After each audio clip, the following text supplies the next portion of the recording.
Yes, nyemirango ikaze wahisemo kubana natwe kuri televiziyo y'u Rwanda duherereye muri Kigali Convention Center ahateraniye urubyiruko rugera ku bihumbi 4 bitabiriye inama ya Youth Connect Africa ibaye ku nshuro ya gatatu. Ni inama yatangijwe ku mugaragaro n'umukuru w'igihugu ku munsi wayo wa mbere, aho umukuru w'igihugu yasabye urubyiruko ko bakwiye gutekereza byinshi cyane bashobora gukorera guverinoma zabo kurusha uko bumva ko guverinoma arizo zikwiye kugira icyo zibakorera. Ku munsi wa kabiri w'inama hagiye kubaho ikiganiro kijyanye na creative industry. Ni ukurebera hamwe ukuntu urubyiruko rushobora kubyaza impano umusaruro. Ino session igiye kugaragaramo icyamamare mu mupira w'amaguru Didier Drogba. Abanyarwanda benshi cyane, urubyiruko rwinshi cyane bari biteze ko aza hano mu gihugu cy'u Rwanda kugira ngo aganirize abantu bitabiriye iyi nama. Creative industry niyo special focus, niho uno mwaka basa nkaho bashize ingufu nyinshi cyane. Bararebera hamwe kuba uno munsi urubyiruko rwo muri Afurika bagera kuri 60% by'abatuye umugabane wa Afurika. Harimo impano nyinshi cyane, izo mpano n'imbuto zishobora gutunga abagize uno mugabane wa Afurika. Iyo ugiye mu mibare dusubiye gato muri 2013, ubushakashatsi bwakozwe na UNESCO cyane cyane akishami rishinzwe culture cyangwa se rishinzwe umuco, bagaragaje ko Afurika ifite imico itandukanye. Ino mico aho kugira ngo ikomeze gutandukanya abanyafurika, ahubwo bikwiye kuba byiza kugira ngo bibyazwe umusaruro. Ino fashion cyangwa se creative industry turabonamo abantu benshi cyane, turabonamo abakinnyi umupira nka Didier Drogba uranga, turabonamo abahanzi batandukanye, turabonamo inzu zitunganya umuziki, zitunganya filme, ndetse turabonamo abantu bashushanya, turabonamo abanyamideli n'abandi bose. Uruhurirane rwose bararebera bakavuga ngo ni gute urubyiruko rwo muri Afurika rushobora kubyaza umusaruro aya mahirwe, kuko bagaragaza ko byibura ko mu rwego rwo kwinjiza ubukungu bwa Afurika muri rusange, usanga ko urwego rwa creative industry cyangwa se izi mpano zigaragara muri Afurika byibura bigira akamaro kangana na 3% by'umusaruro mbumbe wa Afurika. Ariko ubwo n'ubushakashatsi bwo muri 2013 nanone bagaragaza ko icyo gihe hinjiye miliyari zisaga 2,500,000 z'amadolari y'Amerika. Nanone bakagaragaza ko byibura muri 2015 uruhare rwagiye ruzamuka bigera kuri miliyoni 30 z'amadolari, miliyari 30 z'amadolari y'Amerika bivuye muri no creative industry. Bakarebera hamwe zino mpano ko akazi ko kabuze ni gute no abanyafurika cyane cyane urubyiruko rushobora kwicara kugira ngo bihangire imirimo ariko binyuze muri uru rwego. Nanone bakarebera hamwe ibibazo bigaragaza cyangwa se bigaragara muri urwego. Ni ikibazo gikomeye cyane cya working condition, usanga bakorera ahantu habi cyangwa se ahantu hatari amafaranga, ku buryo urwego rushobora gutera imbere. Ngira ngo tweka duhiniriye ahangaha kugira ngo dukurikirane ino session ya kabiri, ko session ya mbere yatangiye saa 2 za mu gitondo. Session ya mbere yavugaga cyane cyane ku mahirwe urubyiruko rubarizwa muri Commonwealth cyangwa se imiryango y'ibigo bivuga icyongereza. Amahirwe hari naya. Reka dukurikirane ikiganiro kano kanya. I think we should get started. I know that we got into it a bit late, but it's okay. You know, it's fine. We're going to catch up. So let's get right into it. Again, my name is Makeda Mahadio, and of course, I'm going to be your moderator for today's session. But before I do that, I want to welcome you all properly. So honorable ministers, members of the diplomatic corps, you know, all of the distinguished guests, talented, driven and courageous young people who are all out there today. Ladies and gentlemen, all protocol observed. Welcome to today's session. So, turning passion into profit. It is something that I think way back in the days, a lot of people thought that that was the dream scenario. If I can do what I love, then I'll never have to work a day in my life. But I think a lot of young people now find it not only to be a possibility, but their right to do what they love and to make money from that and turn it into profit. So we are going to find out today if that's even realistic. Should you be focusing on that? Is that something that we all can do? Can we all turn our passion into profit? And we have some amazing speakers to share their stories and let us know if it is as plausible as we think it is. So as we dive in, and before we do that, if anyone needs translation, there are headsets going around. You can just raise your hand and you will have your headset. Okay, now, please help me in welcoming our first speaker to make the keynote address for today's session. He is the Vice President of the NBA and Managing Director of NBA Africa, and he's President of the brand new Basketball Africa League. Please clap and join me in welcoming Amadou Gallo Fall.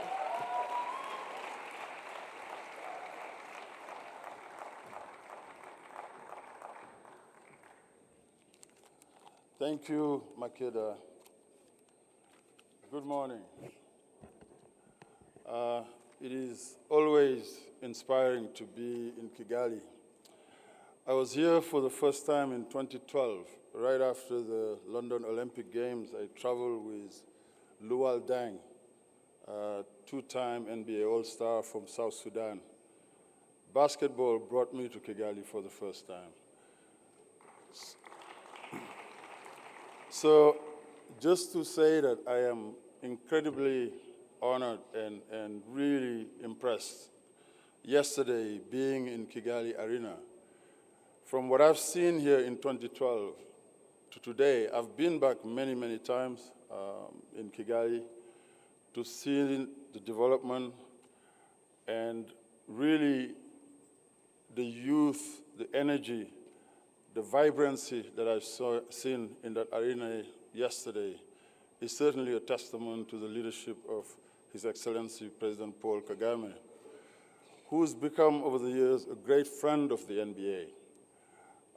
We've hosted him many times at our events, and we share in our belief that sports can be an incredible tool to empower young people and to build communities. I am here as a living testament of that very fact. I had a chance encounter with a Peace Corps volunteer, this is a long time ago, who went back to Washington, D.C., and connected me with a coach. I think we're talking about connections here, and the president talked about it yesterday. That linkage, that connection, led to everything I have been able to achieve through my journey in sport. And that journey in sport showed me the transformative power of sport as a tool for self-realization. It has allowed me to achieve, but also it has allowed me to create opportunities for others and also to build platforms that undoubtedly, and I see it, continue to fuel my passion. My passion, or my passions, number one is Africa, education, and youth. And I've had the opportunity to mesh all these opportunities through the job that I have been doing over the past 2 decades.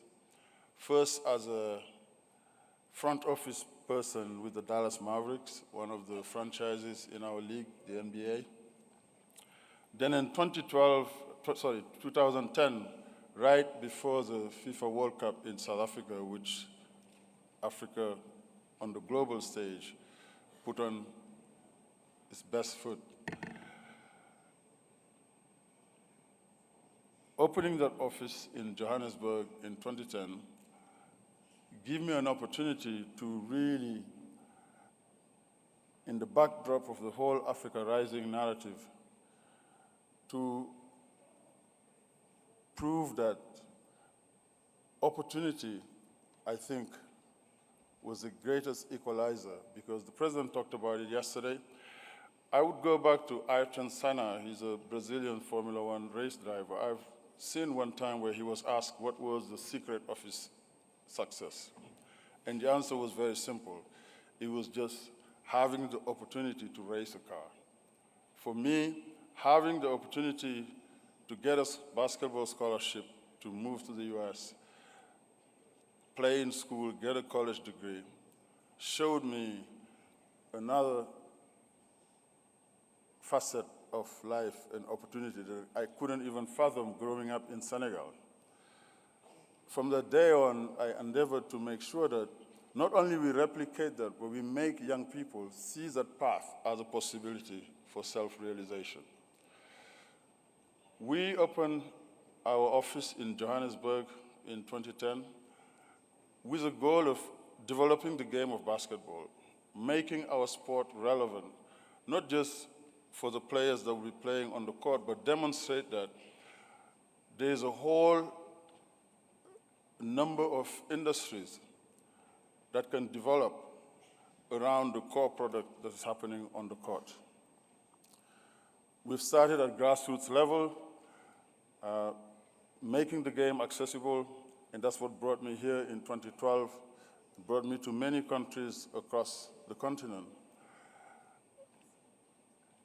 We formed authentic partnerships that allowed us to scale the opportunity for these young people.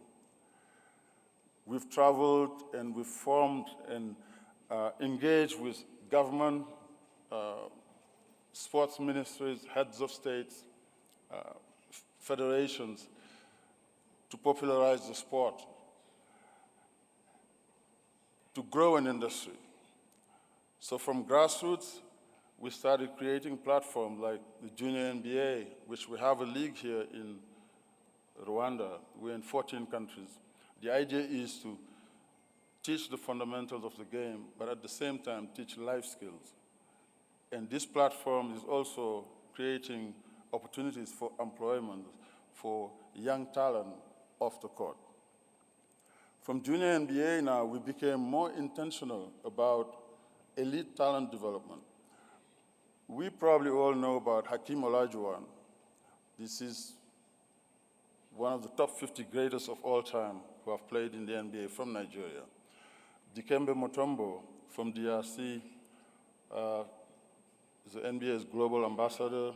Manute Bol from South Sudan. These were the pioneers who paved the way for now a generation of very talented players, including global superstars like Joel Embiid from Cameroon or Pascal Siakam. Creating that predictable path, because when you talk to Dikembe or Hakeem, their story is the same. They almost just stumbled into the game. There was no plan for them to get into the NBA, but they found their way on the NBA. So imagine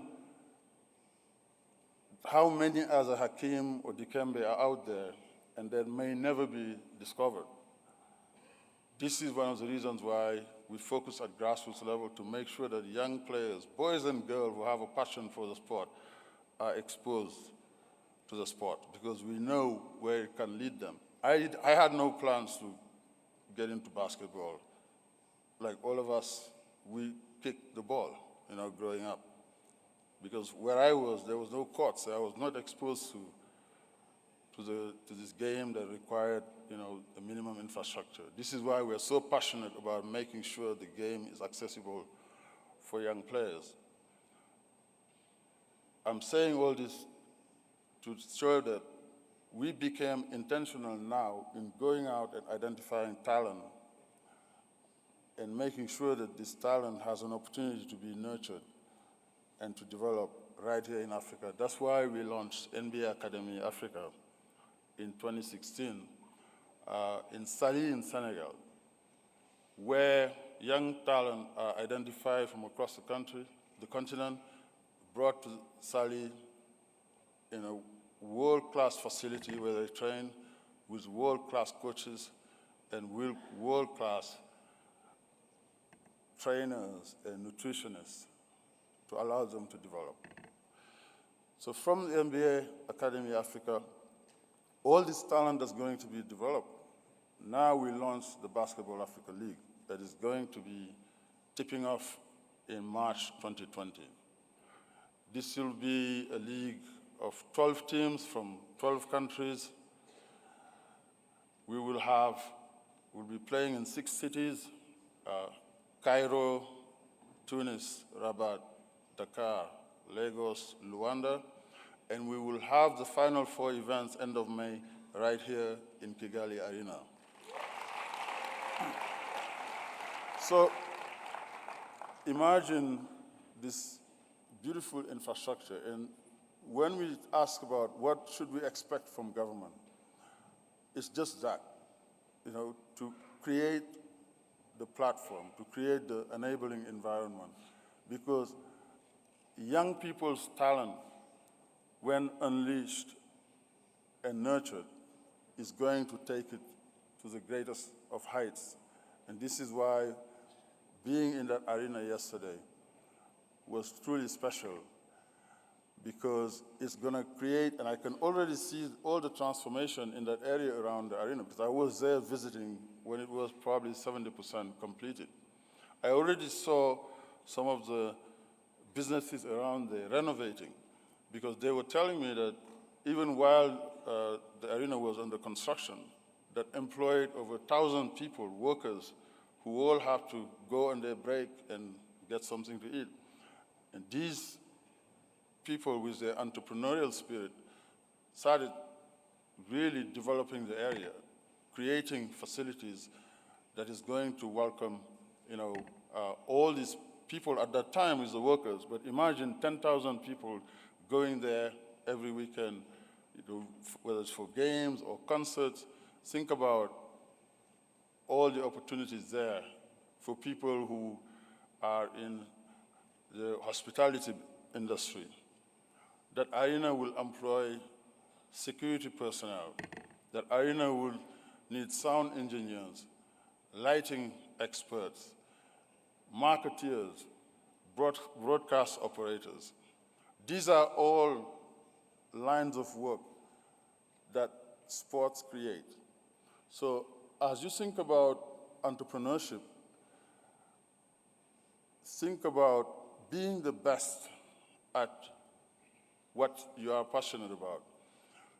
If your passion is in marketing, if your passion is in broadcasting, if your passion is in sales, if your passion is in coaching, if your passion is in being a physical and strength conditioning coach, at the NBA, we hire the best in all those categories. If you're a lawyer, we want lawyers. We're going to want lawyers in the Basketball Africa League. We're going to want people who are expert in media, in promotion, in security experts, in all walks of life. Let's not just look at sport as just the players playing on the court or the coaches coaching, but there's a whole operation that happens behind. We are going to build this league into a world-class sports and entertainment property that is going to be broadcast to a global audience, that is going to be streamed on digital platforms and personal digital devices. Think about all the job opportunities that this creates. So whatever your line of work, if you choose that from passion, you will see the light at the end of the tunnel. We have a saying where I'm from Senegal. It says that ku yàgg ci teen baag fekk la fa. It means that if you stay long enough in the well, the bucket will find you there. What it means is it talks about commitment. Once you discover what your passion is, then you commit to making sure you chart your path and make sure that you leave a trail. How do you leave a trail? By achieving big things. And that's what Africa needs from our youth. That's what Africa needs from our youth. We have the creative spirit, we have the energy, we have the environment, we have the resources. We need drivers, we need leaders, and this is why gatherings like this are very exciting for me to see, especially when it's the youth that are driving the agenda. I heard the questions yesterday at Kigali Arena. That's exciting. When I travel across the continent, that's what drives me. A lot of time people ask me where I get the energy to be in all these places. It's because of interacting with these young people and seeing that they have big dreams and big ambitions. And they are getting there, they're making it happen. We are no longer going to be known for just exporting our natural resources. And just as we talk about it in sports, we are creating pathways where young people can develop here holistically. The best and the brightest will always go to the biggest place. In basketball, yes, we want the top talent to go to the NBA, but we know that there is an incredible amount of talent that can stay here and grow and help create an ecosystem that is going to create jobs, that is going to drive investment in infrastructure, and that is going to attract and create a value chain that's going to drive the digital economy in Africa. When we talk about the digital economy, the content that is created by sports properties is incredibly valuable. There's a battle raging on about who gets the coolest content. The NBA is built on cool. This is a place where sports, music, and fashion intersect. This is why our brand is in the youth business. This is why we like to interact with young people. This is why we want to make sure the young people see that there is an opportunity in sport beyond just playing on the field. So again, we saw it this year in the NBA with Africa's presence at the highest level. We have the Toronto Raptors winning the NBA championship with the president of basketball operation and general manager who grew up in Zaria, Nigeria.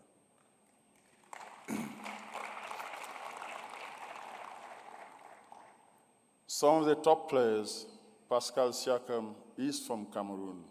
He's attended our Basketball Without Borders camp in 2012 in Johannesburg, South Africa.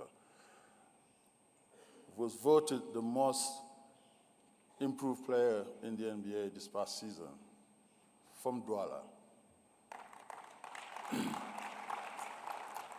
Serge Ibaka is from Brazzaville, NDRC. Ogie Anunoby, still on the Raptors, is from Nigeria. And we have people in the coaching staff. Patrick Mutombo is from DRC.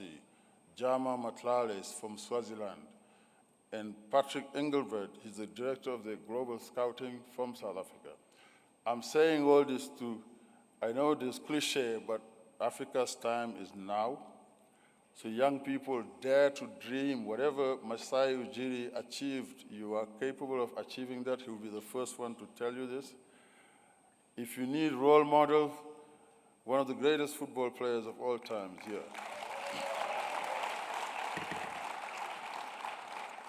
He played his football, he retired, he'll be continuing to do great things for this continent. So thank you very much. It's an honor to be here and think about sport as an economic development engine for our continent. And I hope to see all of you here end of May for the Final Four of the inaugural Basketball Africa League season right here in Kigali. People will be coming from all over Africa to come and experience this beautiful country. It's going to drive tourism. All these beautiful hotels are going to be all occupied. Young people are going to be able to be tour guides. The restaurants are going to be full because we are bringing musicians, we're bringing fashion shows, we're bringing culinary arts festival around our Basketball Africa League. In those 6 cities where we'll play, that's the model. We bring 6 teams in one country, 6 teams from 6 different countries. Imagine the fans traveling to these countries. You bring Davido or Diamond. You bring all the global fashion stars that we have in the diaspora and across Africa to showcase what Africa has best to offer. We will encourage the inter-Africa travel and trade. This is why the Basketball Africa League is formed. It will be an African product in local context that is going to drive and create jobs for our youth on the continent. Thank you very much.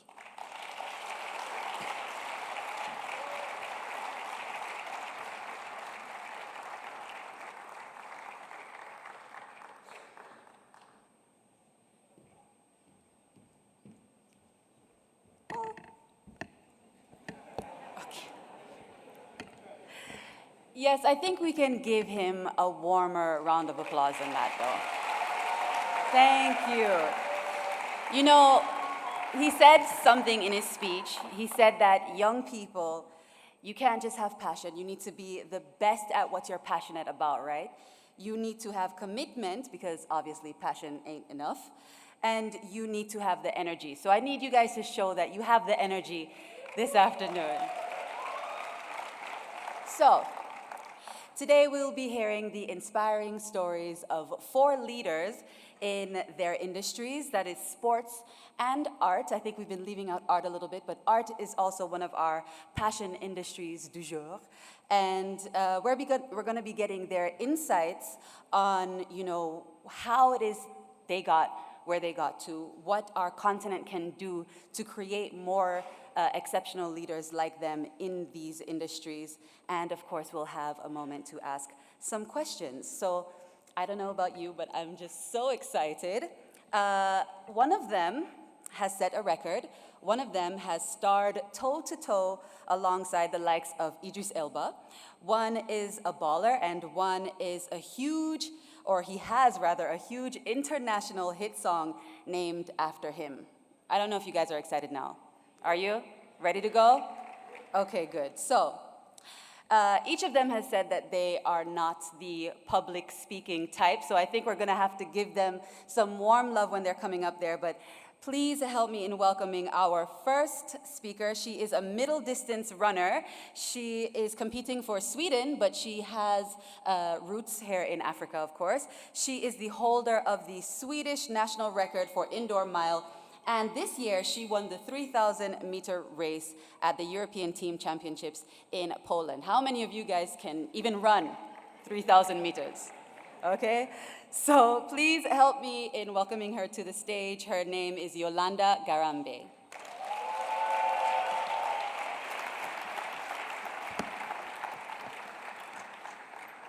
Thank you. Hello, everyone. Murao. So, I'm Yolanda from Sweden, and I'm here to share my story of how I made my passion running into profit and my career. So, my journey started when I was 16 years old, and I knew I loved running, and I was trying to find a way to make that my career. So I decided to enroll in a high school in Sweden that had a specific department for athletes, runners like me. So I joined this high school, and when I started out, I was not the fastest person on the team. I actually was the slowest one. But I knew in my heart that I had a passion for running, and I thought I had potential, so that kept me going. And by the end of these 3 years in high school, I actually became one of the fastest girls on the team. So I knew, I had seen improvement, that there was more in me. So my next step was to keep going, and how do I keep going now that high school is over? And so always when I would watch running on TV, the Olympics and the World Championships, I would always see 2 countries that would stick out to me. One was the Kenyan runners, and one were the American runners. So I looked up to the Kenyans and the Americans, and I thought, how can I be like them? So I thought, I need to go where they are. And I didn't know how I was going to move to Kenya and become an athlete, but I knew that in the US they had a college system where they would give out scholarship for athletes. So I wish I could say I moved to Kenya, but I had to go to the US because that's where I knew I could keep running, but also get an education. So I got a full scholarship to the University of Vermont, and I was there for 4 years, and I got a degree in psychology. And throughout those 4 years, I improved, but I still wasn't an athlete that was winning all the medals. I wasn't running fast times enough that I could land a sponsorship with Nike or Adidas. So after college, my only choice was to move back to Sweden and back to my home that I grew up in. But thankfully, my parents have always been supportive, so they were like, come back, Yolanda, you can stay home with us. So I moved home, and I kept training. But I wasn't really improving in Sweden. I needed something more. And a lot of people were telling me, maybe, Yolanda, maybe you should just get a real job. Maybe you need to let go of this dream you have in running. But I knew there was more.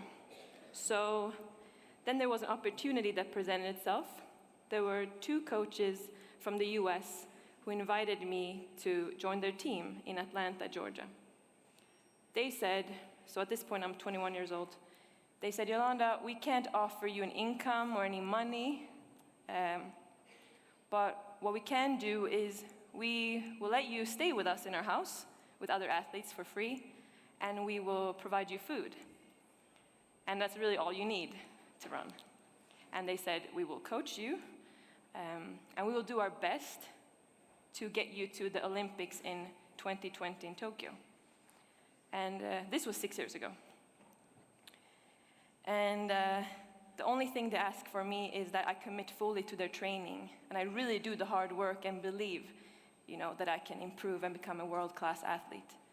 So I saw people once again who took a chance on me, and they saw something in me and were willing to invest. So I moved to Atlanta, Georgia. And once again, I left my home, Sweden, to pursue my dream. So I would like to say that the rest is history, and now I'm here, world-class athlete. But the road... But actually, when I moved back to Atlanta, or not back, but back to the States, that was actually the hardest part of my journey. So for the next 3 years, I was there training, but for the next 3 years, I couldn't make enough money to afford rent, food, or health care. But I was training and had coaches who believed in me, and that was all I needed at the time. And I think it's really important when you pursue your dream is that you have people around you who also believe in you.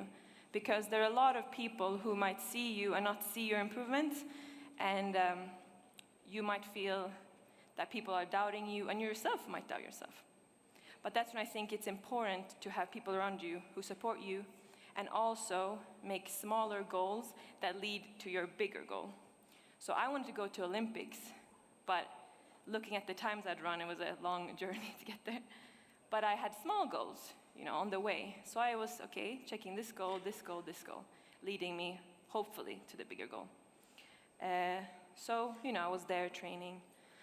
But in 2017, when I started seeing big improvements, I actually suffered from an injury. And as an athlete, being injured is probably one of the worst things that can happen to you. Because when you can't actually run or do your sport, it almost feels like you have nothing. Because my identity was that I was an athlete and a runner. And now, before this, I wasn't making money, but at least I could run and follow my passion. And now, I didn't have money or my passion. So it was actually a hard time for me. And for 8 months, I couldn't run. But usually, it's at your lowest points, something will happen, something good. So I reminded myself why I started running. And that kept me going mentally to get through this injury. And that's, once again, when you need your support system. They reminded me why I started running, when I myself would forget in those times of doubt. But then I got through my injury, and again, I started seeing improvements. And I actually got to a point where I could leave my coach's house. I could live on my own. I could buy my own food.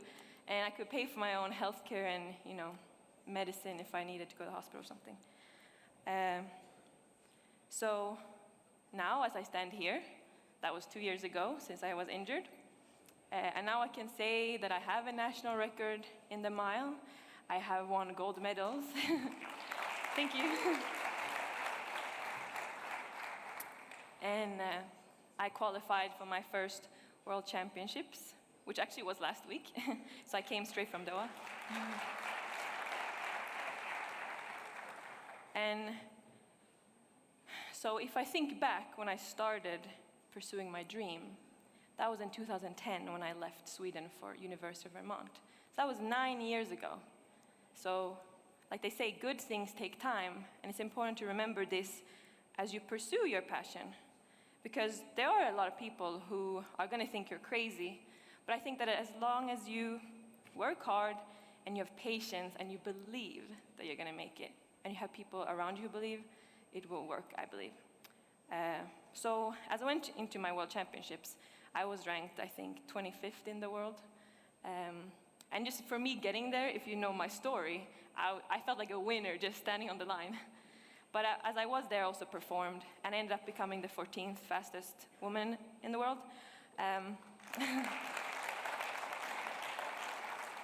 But there was one special thing that happened there at the World Championships.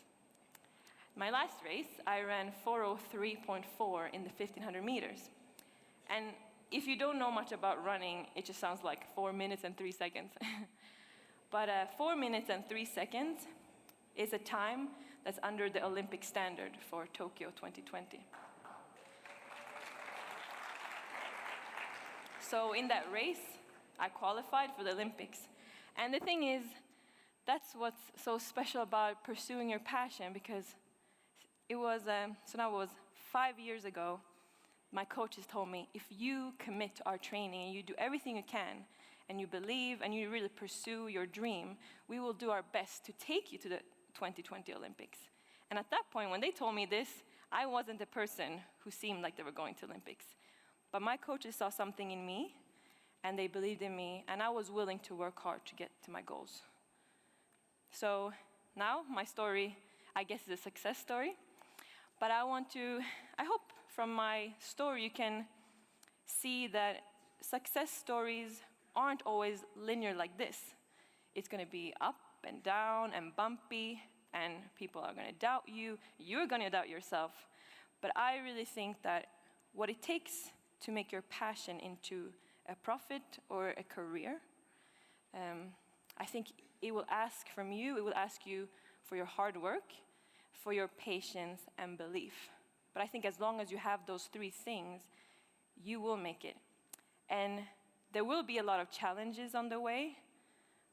That's what just happens on every journey. But when you're faced with challenge, you need to seek opportunities and see the opportunities in the challenge. And for example, when I'm here in Kigali and just in Rwanda, my grandma lives in Gisenyi. Every time I go there, I see so many opportunities because as a Rwandese, you are born above sea level and you live at altitude. And athletes across the whole world, we will travel to other countries just to find this place above sea level because it's good for our training. So just being here, you already have that. And you have the 1,000 hills and, you have a lot of things here. So, yeah. I hope that my story can be an example of a journey that was long and it was tough, but it ended out pretty good. And I think that everyone in here, when you're here, you can connect with people around you, because I see a lot of passion here.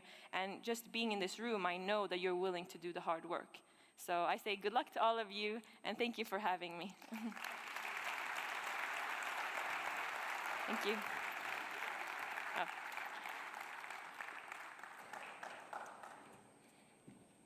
Yolanda, don't leave yet. We have time for one question, so if anyone in the audience has a question for her, we can take it.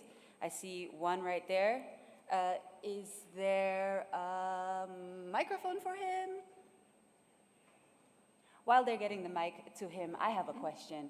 You said you started off as the slowest in your team and you became the fastest because you felt something in yourself. You had that confidence in yourself before even other people displayed that. Where did that confidence come from, do you think? I think that when you're young, especially, I think most people can relate to this. If you find something you love and you find that passion, when you're young, you have a lot of confidence. And I think it's when you grow older and you start seeing the hurdles and the doubts, that's when you kind of lose it. But I think if you just treasure that feeling you had when you were young and you try to keep it alive as long as you can, Right. I think that's what... Believe it. Okay, we have one question here. Thank you very much. Mohamed Bangura, Minister of Youth Affairs from the Republic of Sierra Leone. Ma, when pursuing your dreams, you had a lot of people believed in you. Did you really believe in yourself when pushing forward at that time? Sorry, at what time? When you're pursuing your dreams to become the fastest runner on earth, a lot of people believe in you. You had the confidence. Did you really believe in yourself that you'll get to that point? Thank you for the question. I would say that when I was young, I believed in myself a lot. I was very confident. And then as I grew older, it faded a little bit. But sometimes when I wasn't feeling confident, I would just keep working. And I would try to listen to my coaches when, they told me that they believed in me. So I think sometimes I didn't believe in myself, but I kept working. Because, like I said, the road is going to be bumpy. So even when you lose faith, you have to ignore those negative thoughts and just keep pushing. And I think that's how I made it anyways. Yeah. Thank you, Yolanda. Thank you. Yes, you can give her a round of applause. She'll be back a bit later. Thank you. Thank you. So our next speaker considers himself to be a Pan-Africanist and a leader, and indeed he is both because he's the CEO of his own company, SIMA. I hope I said that properly. It stands for Sports and Youth Marketing Agency for Africa. And of course, his history is also grounded in sports as he used to play professional basketball. I'd like to invite him to the stage right now. His name is Yassine Fila.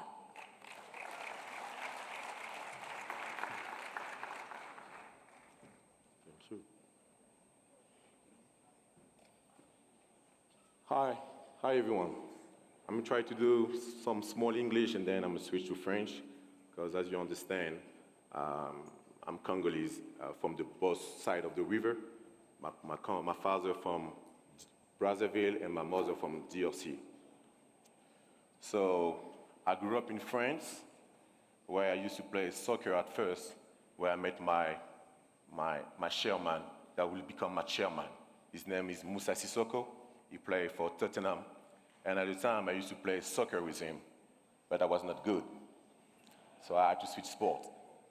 I grew up, and then I decided to play basketball. And my goals and my dream was to become a professional athlete, because all my friends, Serge Aurier, Moussa Sissoko, and all of them were supposed to be some professional athlete too. So I decided to play basketball. I played basketball in Levallois, in France. Then I went to Orléans with a professional team, and I went on the Academy of Orléans. So I signed my first contract. I was 17 years old after 3 years playing basketball. And then I went to the States for 2 years to play basketball, to combine basketball and education, because my father is really a guy of education. He didn't believe on becoming a pro athlete. Neither my mother. So then I went there. I was introduced to marketing and really a sport business, because sport is firstly in the United States a business before to be anything else. I studied marketing for 2 years, for 1 year and 6 months. Sorry, I lost all my English, guys. And then I came back because I was not really a hard worker at school. I decided to come back and play professional basketball in Toulon, in south of France, then Cannes. Then I moved to Paris because I had my first born child, and I was like a little bit scared to have a child. I was 21 at the time, So I decided to get closer to my mom, and I played second division there. But at certain point, at certain point, that was not my dream to be only, sorry to say that again, but a professional player for a second division. My dream was to be the highest athlete in the world, so play in the NBA for professional athlete. That was my dream, the NBA, nothing else. So after 3 years playing pro, I felt like I didn't achieve what I want, and that would be really complicated to get from the second division to the NBA. So I started looking at other ways to work with the NBA at the time. And I saw some opportunities coming with my brother Moussa, who now at the time we used to play in Toulouse, in France, and was becoming he was promising. He was about to get a big star. And at the time, what I faced is like, I felt like we are friends, we are from France, but we are still African, even in the media. We have lack of representation in the media, in marketing. I just talked about that with DJ Drogba. He shared some wisdom just before to get on the stage, and he said, yes, I had like this issue, even on signing contract, because I was always compared to European players before to sign my contract. So I saw these opportunities, and I asked Musa, do you think I can become your PR agent? Like, you know, because I want to start basketball soon. I want to become your PR agent. I want to build a company who's going to help athletes, and African athletes particularly, to get a better place in the media and in the marketing sector. So Musa didn't know anything about what I was talking about, and he said, you know what, you're my brother, I know you do everything with passion, let's do it. So I start managing Musa, all his interview, media appearances, while I was still playing basketball. So I was trying to combine both. I opened my company in France. And then Musa blew out. He signed his big contract with Newcastle at the time. He became a French international player. He was promising, so everything I did at the time was leverage. Then I decided to go farther and come back in the continent. So I called my father, and I asked him, like, oh, you know what, I guess I'm gonna stop playing basketball, and I wanna come back in Congo. That was in 2013. And my father was like, sorry for the Pan-African guy. He's like, no, in Congo you have no place for marketing, and especially sport marketing. We don't have even a professional team in Congo. We don't have even a professional athlete to play for the national team. How are you gonna do that? Like, that's not possible. You need to start somewhere else or stay in France. And I was like, yeah, but the thing is like, I believe that we can use sport to promote good value to the youth, and we can also use those French guys who are from the diaspora to promote projects or values in Africa. Because I grew up in France, but I grew up as an African. At home, I was eating fufu, sakasaka, pondu, madesu, and everything else. I never had filet mignon. I never had, I don't know, ragu. I don't know about that. All my life, I know only about plantain. So I grew up as an African. And all my guys grew up as an African. Didier Drogba, who grew up in France, grew up as an African. So they know what I'm talking about. And you saw the World Cup, they was dancing only African music, the French national team, remember? Only African music, because they grew up as African. So I was like, okay, because this market in France, they're not ready for us to accept us as fully French, but I'm sure that in Africa, they're ready to accept us as African. So, again, I went to my boy, I said, Musa, you know, I want to stop playing, and I'm coming back to Africa. And this time he said again, you always have crazy things to do. You stop football for basketball, and that was kind of late. And then now, you want to move in Africa. How I can help you? And one of the difficulties, and I know that us young people face, because I'm tall, but I'm only 29, is access to funds, right? Me, I had the chance to be a professional player, so I had like a couple of dollars, let's say. But even with those couple of dollars, that was not enough. But I had this chance to have like Musa Sissoko, who now is wealthy, let's say, and then he gave me some money to open that company in Africa. And my first goal was working for the NBA. So I went in Africa and I started sending message and email to Amadou Galufol every day, literally. Hi, my name is Yassine Fila. I'm an ex-basketball player, and I believe basketball can make a huge impact in my country, Congo, in terms of value. Because I guess in my country, in some place in Africa, we have like a lack of value on some type of thing because, I guess for me, because of all that we've been through in terms of colonization and history, etc. So I guess basketball is the way, or sport is the way to bring back people together and give them a strong value about hard work, because I learned the hard work because of sport. Discipline, I learned that also because of sport, and a dedication. So send this email every day to Amadou. He didn't answer for 3 years, 4 years. He never answered, actually. No, he never answered. So I decided to go around, because President Kagame yesterday said you need to open doors of opportunities, but sometimes you need to create the opportunities.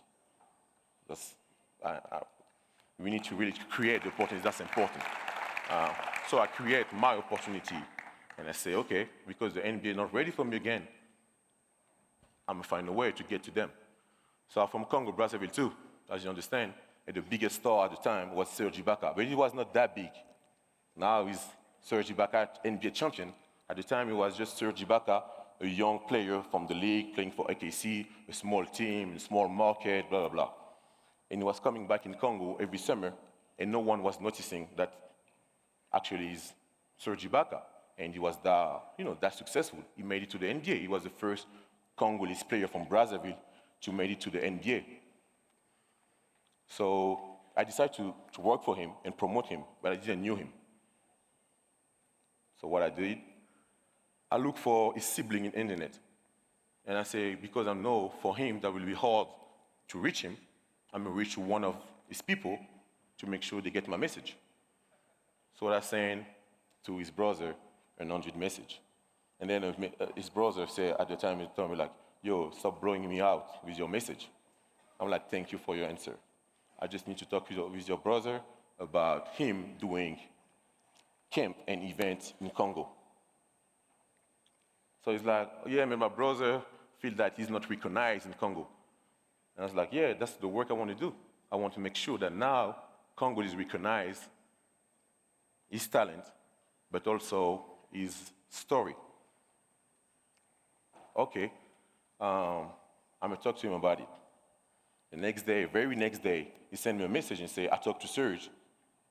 And Serge is like, if you really want to talk to me, tell him to come see me.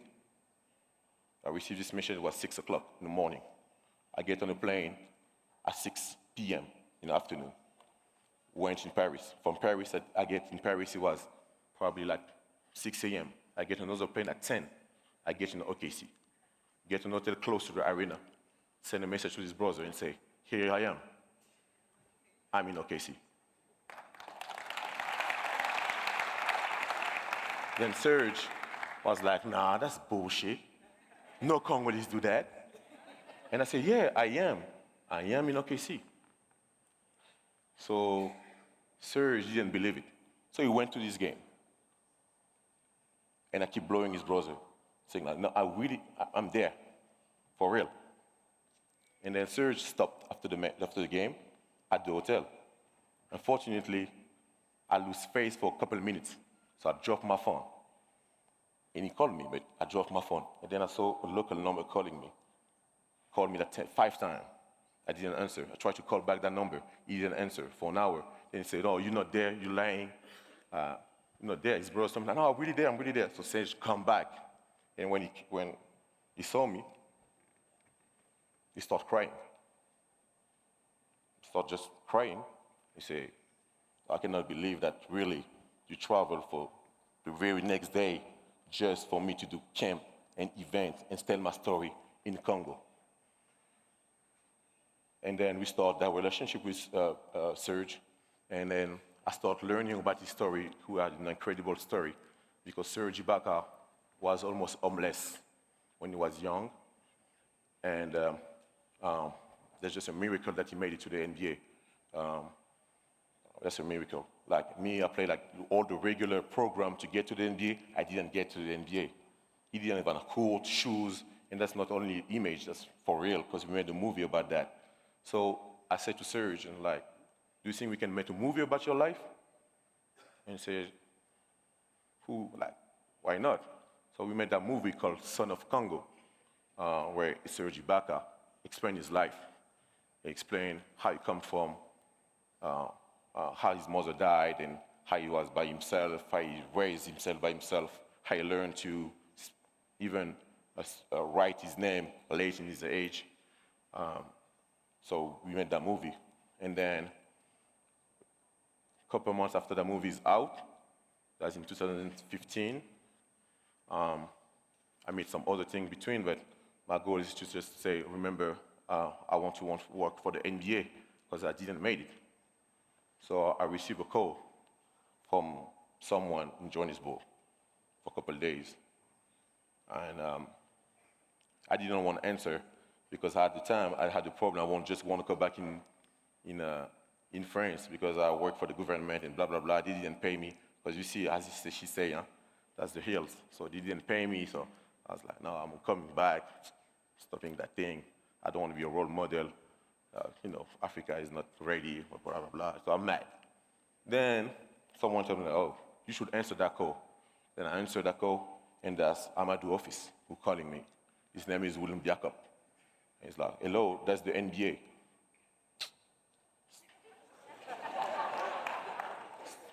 Stop bullshitting me. I hang up. He called back again. He said, oh, that's the NBA. I heard about your movie, so Son of Congo. We've been trying to go in Congo forever doing things, and we never accomplished anything big there. And you just made a movie with ESPN. So I want to meet you. So I'm like, the NBA didn't even accomplish something. It was trying. I didn't know that they was trying to do something. But then, because you need to be master on what you do, that's important to be a master of what you do and learn every day about your industries. So I went back and I go on economic things. And I have the chance to have a father who's an economic guy. So I asked him, like, yeah, we 76 are doing business out of 78 countries. So we're the worst country in the world to do business. Guatemala is before us, Haiti is before us, we're the worst country. So basically, that's why the NBA is struggling. I'm like, oh, okay. So now I realize that, oh, I didn't know, but I made some good thing. That thing I just made, that movie, that was a huge deal. So I went with Will. Then he said, we're looking for energy like you. But I was like, no, I'm about to come back. My company at the time, my name was B&Co. Don't have funds no more. I didn't get paid. I cannot ask my chairman again to put some money, I want to come back. And he said, no, hold on. I'm going to present you someone. So he introduced me to Amadou. Amadou never talked. So I was scared when I met Amadou. And Amadou just stand and just listen to me without saying a word for 20 minutes. I'm like, yeah, I'm driven, I'm really passionate.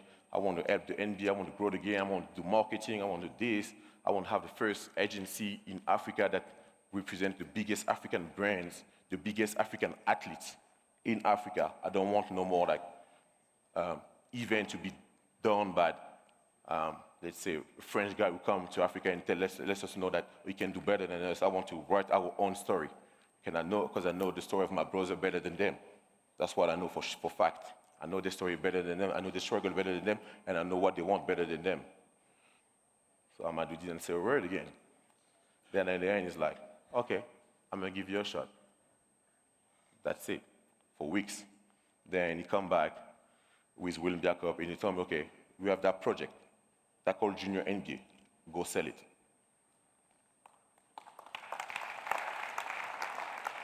So again, with my passion, basketball is not the first sport in Congo. And I went in MTN office, whatever, in Congo, and I sold that project. And I came there literally every day. I was calling Sheikh Tujan every day. So he said, okay, let's meet William Jacob, let's see what we can do with Junior NBA. And that's how I sell my first Junior NBA for the NBA.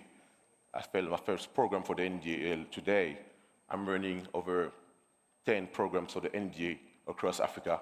I'm building court for the NBA in Kigali right now. I'm building court in Morocco. I'm the youngest provider of the global NBA in the world. And all because of just passion, I guess, hard work and dedication, but also mentorship, because that mentorship helped me to go farther and faster. I'm gonna do mentorship and even get me on the stage, because that was not my thing to get on the stage. But someone from the NBA office and Amadou tell me like, oh, now you need to share your story because you're doing good thing. You're a role model now. You should inspire others to do good thing too. So that's it. I should have to say a little quote. The first time I received a wire from the NBA, I felt like an NBA player. I was missing some zero, but I felt like an NBA player. I was like, yeah, I made it. Thank you. Thank you, sir.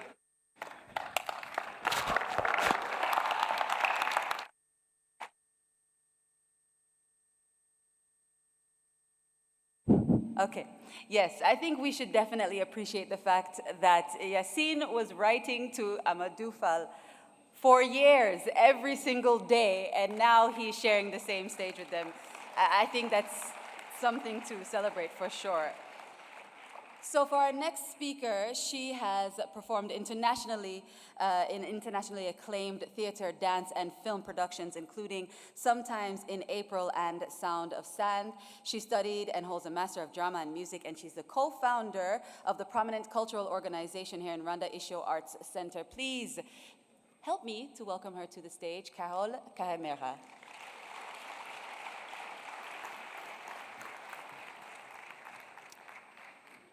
Thank you. Good morning. Mwaramutse. Bonjour. My name is Carole Umulinga Karemera. I'm an artist from Rwanda, and I bring not my savings, but something like that. I will tell you exactly what it's all about. But I wanted to show you this, and you will remember it after, because I start my career with one coin. I was really passionate about two things, mathematics and arts, and I could not choose. You know, when you truly love something, it's really difficult to choose or to left something out. I do love to sit, in a room with my classmates and to think about this, but I also do love to play jazz. I do love dancing. So and especially when you're 18 years old, I don't know how people they do that, but I think it's really difficult to ask anyone when you're 18 to choose a career path.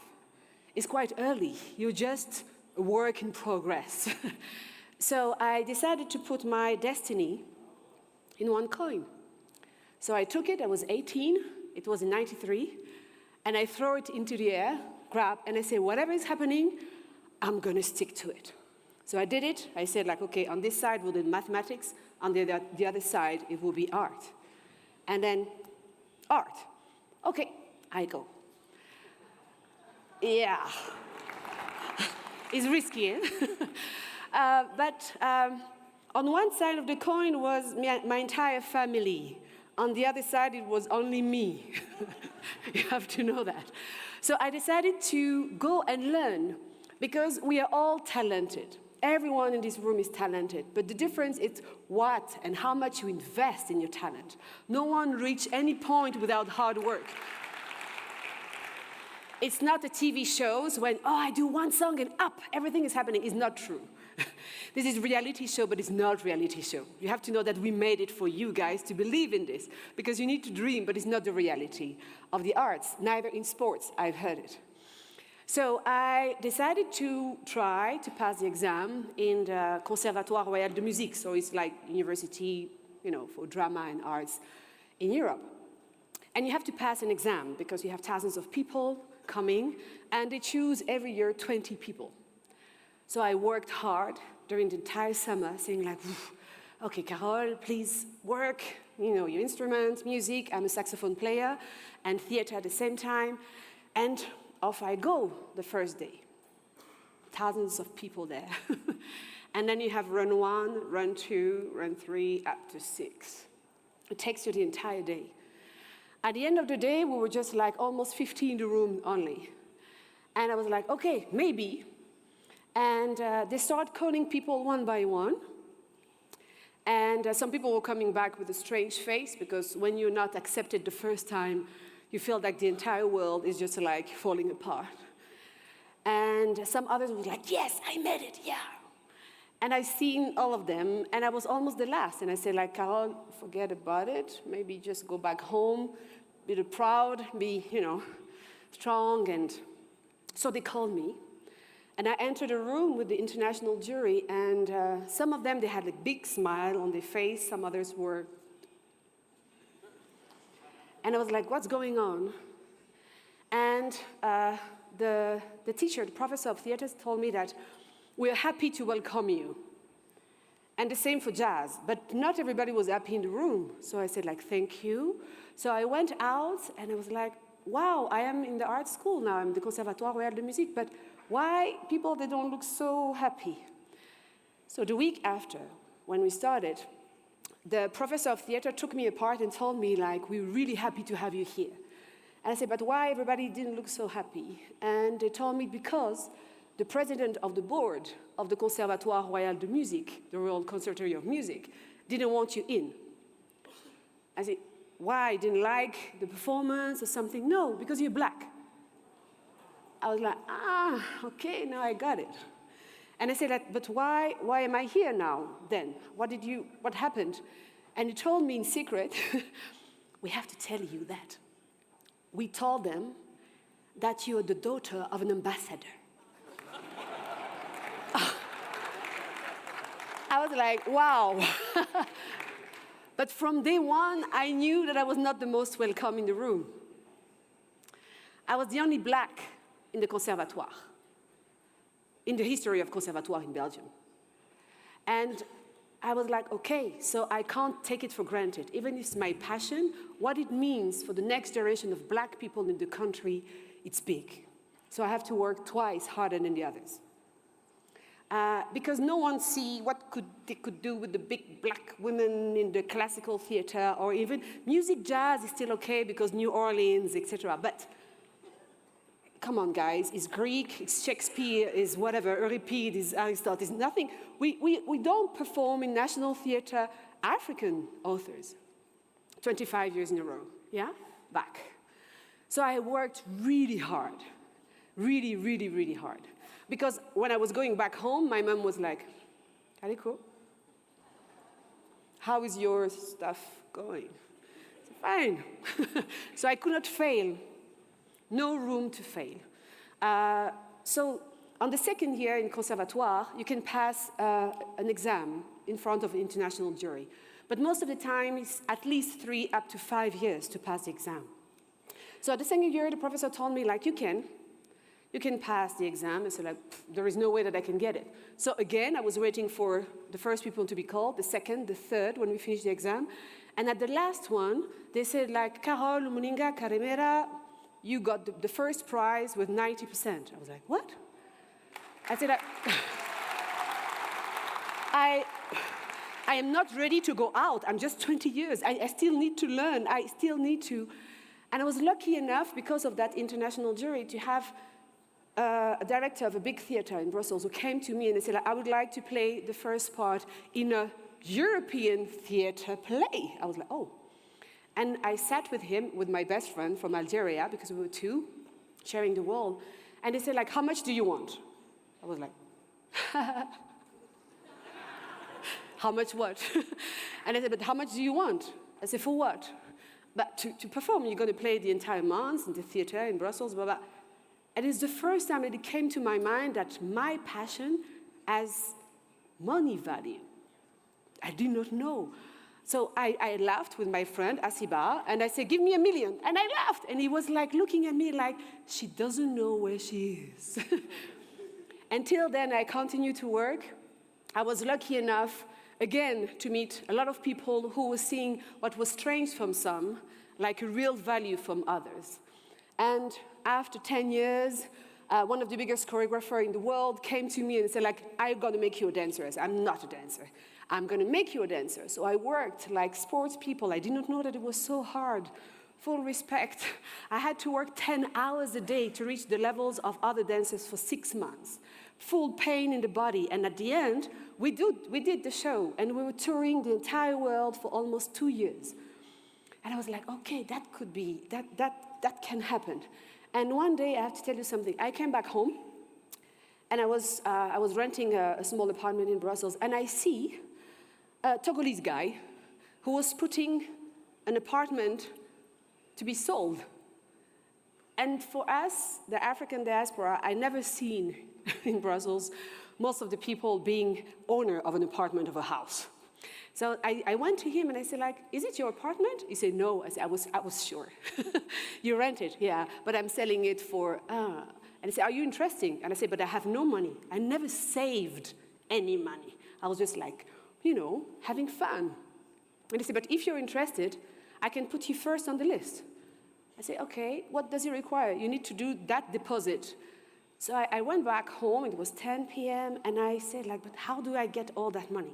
So the next day, I called all the people with whom I have contract for TV, I said, can I have an advance? Yes. Can I have an advance? Yes. And 2 weeks after, I got my first apartment. I was like, oh, wow. What I do love can also buy me a roof. And I realized that I never saved money in my life. And it was difficult for me because my passion was to give meaning to other people's life as an artist. I never did really entertainment for entertainment. When I did movies or something, it has always to have a true meaning for me, otherwise it doesn't work. You know, the chemistry doesn't work. So I decided at some point to come back to Rwanda, and everybody in Europe was telling me, like, where the hell are you going? There is no movie industry, there is no theater industry, barely one television or something.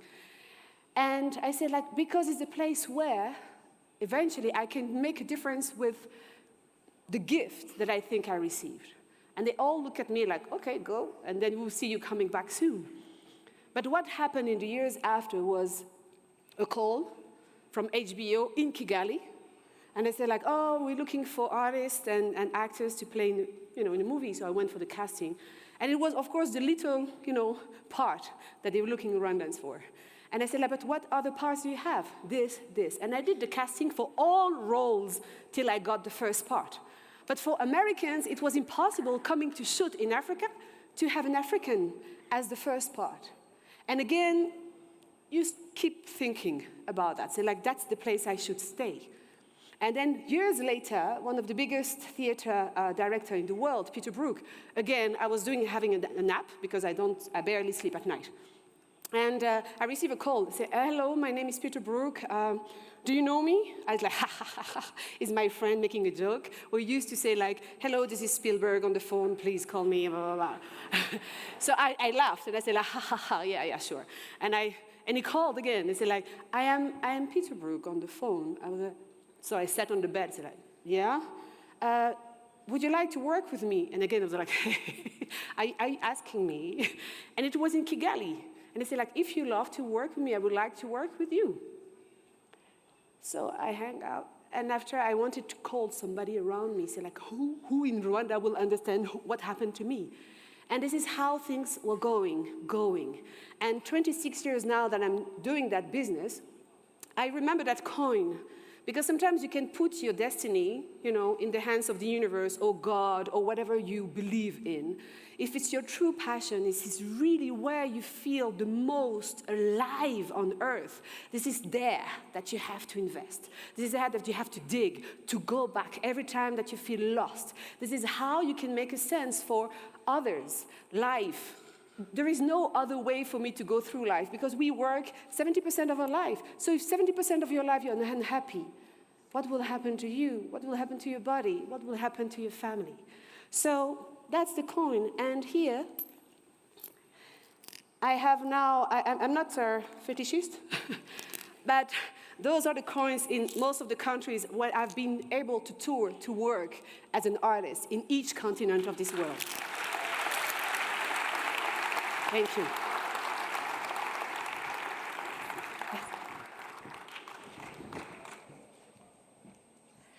Wow, so I think what we take away from that is what? Just believe that you can, and many times you actually can.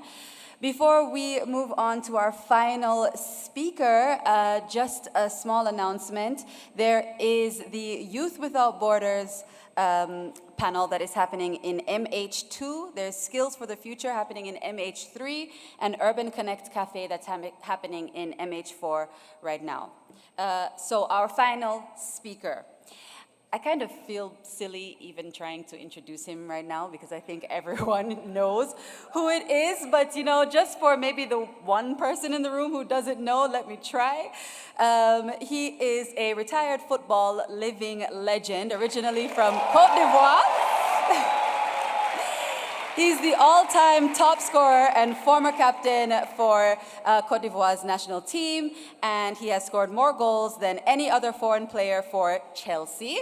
Throughout his career, he's won different titles, including, but of course not limited to, FA Cup, Premier League, Champions League, African Cup of Nations. I could go on, but I think you guys are sick of seeing me, so bye. Please help me in welcoming to the stage Didier Drogba.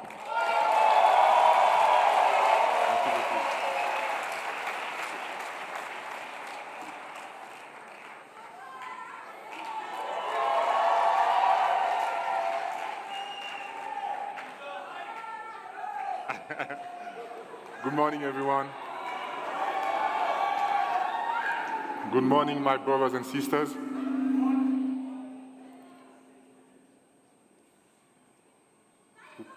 Lui-même. So where do I start? So, je t'aime aussi. Qui a dit je t'aime? So, I spent the last few days trying to write a speech. Where do I start? I'm going to tell my story. Wow. So I have to start in 1978. It's going to be long. 10 minutes will be too short. So I'm going to try to make it simple. Of course, I can do it in French. It's going to be easier for me. But because the vocabulary is going to be richer, but I'm going to try. So I was 6 years old. Before that, I want to say, my mom said to me, when she gave birth, I started working. I didn't do like the little steps. I started working when I was 6 months old. 6 months. So she believed I had something. What? I don't know. But at 6 years old, I said to my mom and dad, I want to be a doctor. I want to be a doctor and I want to play football. And my uncle was a professional football player in France, and when he was coming to Ivory Coast, I look at him like this, with big eyes. I want to go and live with him. So one day, and in our culture, the younger brother of the family, which was my uncle, asked to take his big brother's son with him to give him a chance for education. So I moved to France. And 4 Can you imagine, 6 years old, leaving your mom and dad in Côte d'Ivoire, going on a plane for the first time, crying all night, all flight, and then you land in France, and you go to school, first day at school, your friend, they're young, so they don't know. It's the first time that they see a black guy, so they're surprised. And all my life has been like this, challenges. And all these different challenges took me to this. I have to take the lead of my life. I went to see a football game. My uncle was playing, so I went to the stadium and I see the crowd, like I see you guys now. And I see the energy, and I'm like, wow, this is really what I want to do for a living. I didn't know there was money in football. It's just my passion. I was driven by passion. And I said, I want to score goals like this guy. I want to celebrate like this man. And I want the crowd to be like this when they see me. I want to score the goal in the final. I want to be a superstar, but I didn't know what superstar means. So every time I had the chance to come on a football field, to play a final, I was preparing myself like differently. I need to know why I score a goal when I was playing. I need to know why I score a goal because I want to be able to duplicate, because the feeling I have when you guys are supporting me, are celebrating when I score a goal, I want that to happen every single day, every time I play. So I need to know why I'm scoring. I need to know why I'm not performing as well. So when I was playing with passion, so for me, it was just natural to score goals, to play. But then I wanted to get to another level. And before that, I had a lot of injuries. I broke my 5th metatarsal, left side, and my agent is here. He's here. He's been with me since I'm 19 years old. So he knows the story. He knows everything. I broke my leg, my ankle. I was on the floor, put my leg like this. The ankle is going the other way. I was thinking, I'm done for football. I mean, this is my dream. I really want to play, but maybe it's not for me. All these injuries, I really don't think it's for me. And I was 19 when I signed with a professional team. 19 years old, it's late. When my fellow colleagues, Thierry Henry, David Trezeguet, were winning the World Cup, I was signing professional. So imagine, they said to me, my dad didn't want me to play football. He didn't want me to play football because it's not like now. Now every parent, they push their kids. Go and play, go, you're gonna make money, go. No. Football at the time was not a job. I used to write, when I go to school, they say, okay, what you want to do when you become older? I used to put professional football player, and my dad has to sign. Take the paper. When you find a proper job, I'll sign it. I said, okay. So I had to put something else. I want to be a baker. Like, are you crazy? I said, it's a job, no? No problem. So I had to face, like I said, I had to face a lot of challenges. And this one was the biggest because it's my dad. He's my father. He's someone that inspires me. It's someone that I look up to. But my dream is different, and he's not supporting me the way he would support me for something else. So I had to prove to him that my decision is the right one. It's my passion, but I want to make it my living. So when I was improving, playing with the professional team, after all these injuries, I started to question myself. I said, there might be something I'm doing wrong. So I look at my friends around me, and yesterday I was with him. Florent Malouda was working with someone who was helping him to recover faster. So we play a game. After that, our families gather together, and then we eat, we have a few drinks. The next day, I'm tired. I'm super tired, but there's training. So I go to train, and I see the guy who had the same drinks, the same food, he's fit, he's training hard, and I'm like struggling. I asked him, how do you do that? He said, I'm working with people to help me recover because this is my job. This is what helps me to make money, to earn money, to feed my family. Then I understand, okay, so football is not only playing and just being happy to be a professional football player. It is a full-time job. So I hired these people, and I used to train an hour and a half with the team, and after that, I used to work with them 3 or 4 hours to recover. And what really inspired me to do that, I read a book and the story of Michael Jordan, and he had people, he had the team, the basketball team management, and he had people working for him on the side. So that's how he became the best. That's how he could make the difference. And I always wanted to make a difference, like I said earlier. So I hired these people to go to the next level. And as soon as I started working with them, Guingamp, 1 year. Marseille, 1 year. I signed for 4 years, I was gone after 1 year.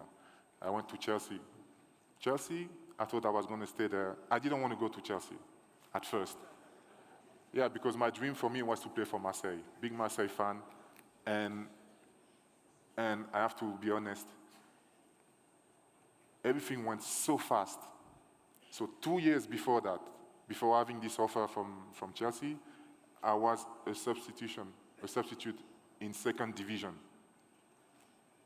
In second division, French second division. And now one of the biggest teams in the world wants me to play for them. It's a big challenge, it's another challenge. So I was a bit scared, but because I learned how to succeed, how to face failure, I took the challenge. I took the challenge because I believe in me. Because before me, there was Laurent Pokou. I didn't know him. What a talent he was from Ivory Coast. He scored so many goals in the African Cup. He still has the record. I think he's been beaten by Samuel Eto'o, but he still has the record. He played in France, was so famous. They loved him, and he inspired me. I said, I'm from Ivory Coast. This guy represented my country. This guy represented Africa on a big stage. I want to do the same thing. I want people to know where I'm from. I want people to know my culture. So every time I come in the dressing room, I put the music and I start dancing. They're like, what is he doing? I say, this is from my country. This is how we dance. Coupé décalé, this is from my country. My country is Côte d'Ivoire, West Africa. They're like, oh. So step, toujours. And I faced, like I said, some challenges. He was talking before me about signing contracts. This is a reality, and I'm not judging, I'm not criticizing, but this is what we all have to fight for. We're looking for respect. First of all, we have to prove. This has been our story. This has been my story. I always had to prove. Why him in Chelsea? When I moved to Chelsea, they say, why paying so much money for a guy? We don't know him. He's coming from Africa. He played 1 year in Marseille, and now he's in a big club. And this man, Jose Mourinho, he said to them, he said, I want this man. He had the opportunity to sign the best players in the world, but he believed in me. He said, I want you. I want you. And if you want to become the best player in the world, you have to play for me. That's Jose, you know. But signing in this team, you're talking to sponsors, and my agent is here, he can testify. So I signed a contract with a big sponsor, and then I was about to sign, and I was trying to compare a little bit with the other players. And I say, hold on, there's a difference. I played for Marseille. I played Champions League. I scored goals. I played UEFA Cups. I scored goals. Top scorer of, in 2004 of European Cups. Crazy season, moving to Chelsea, big club, big stage. But my contract was lower than these players who were playing for good teams, but not the level of Marseille, no European competitions. And I asked them, I said, guys, can you explain to me why my contract is like this and the contract is there?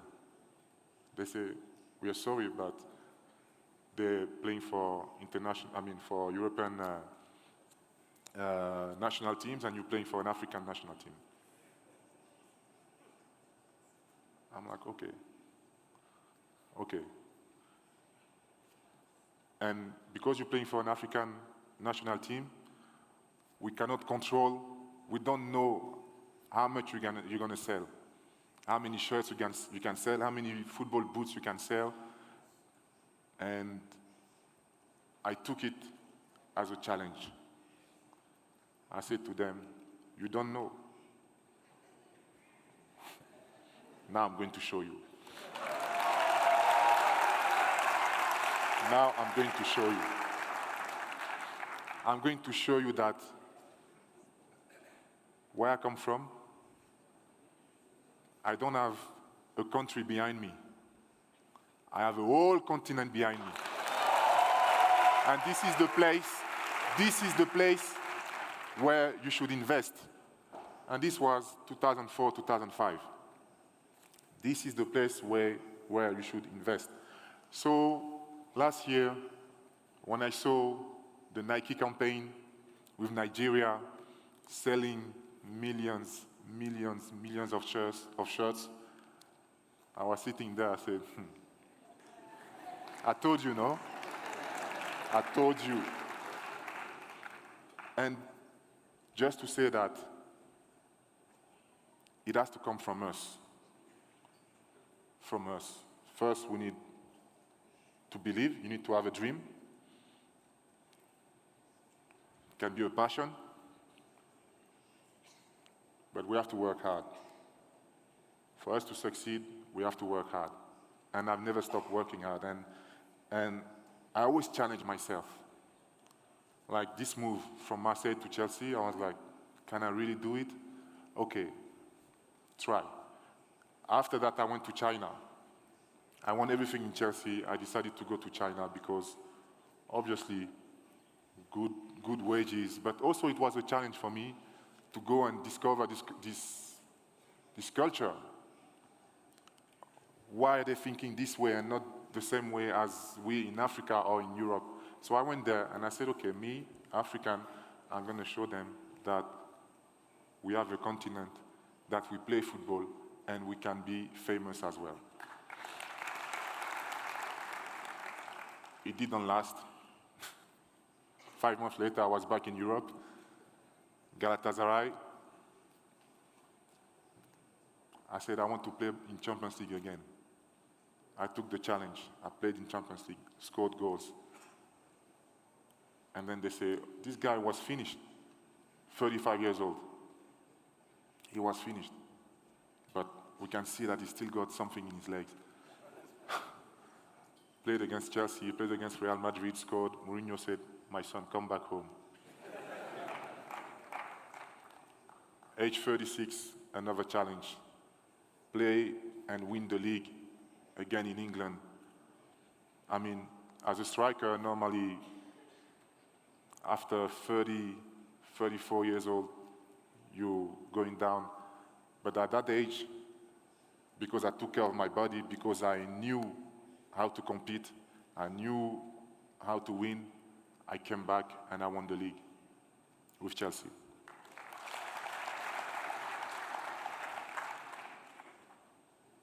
Then I decided to go to US. Because for me, Asia, Europe, played in Africa with my national team, decided to go to US to see how it works. Played for Montreal, success.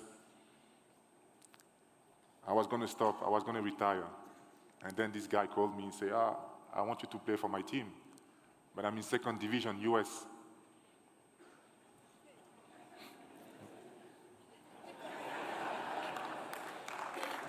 You're talking about me? Second division US? No. He said to me, "I give you some shares at the club." I'm like, huh?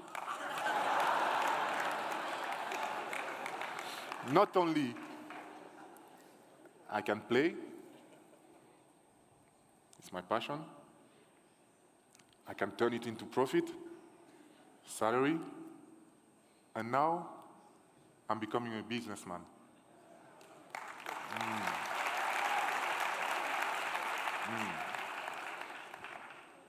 Okay, so I took the challenge, and I have to tell you, it was the most important experience of my life. It was the best years of my life. Playing, let me explain to you, let me explain why. Because in that team, it looks like I was going back to where I started, when I was 19. All the players around me were 19 years old, 20, 22, 23, 40. Before, after training, we come back to the dressing room. Oh, you see the goal. Oh, I won. And now I come back to the dressing room. Everybody would do Instagram. Snapchat. I sit like, hey. I think it's time for me to leave the game because without talking, they're pushing me to retirement. But really, these kids, when they look at me, when I came, they were looking at me like this. Wow, how'd you score that goal? How'd you play that game? And what about the disgrace? I say, yeah, man, look, you can do it. It's not because you see me on a big screen that it's impossible. You can do it. Look, today we're training on the same field. Okay? So you have to forget about this complex and you have to believe in yourself and say, I can do it. But you have to learn. You have to learn. And I'm here to teach you. Because I'm going to tell you something. I'm not coming here to retire. I'm coming here to win. I'm coming here to win.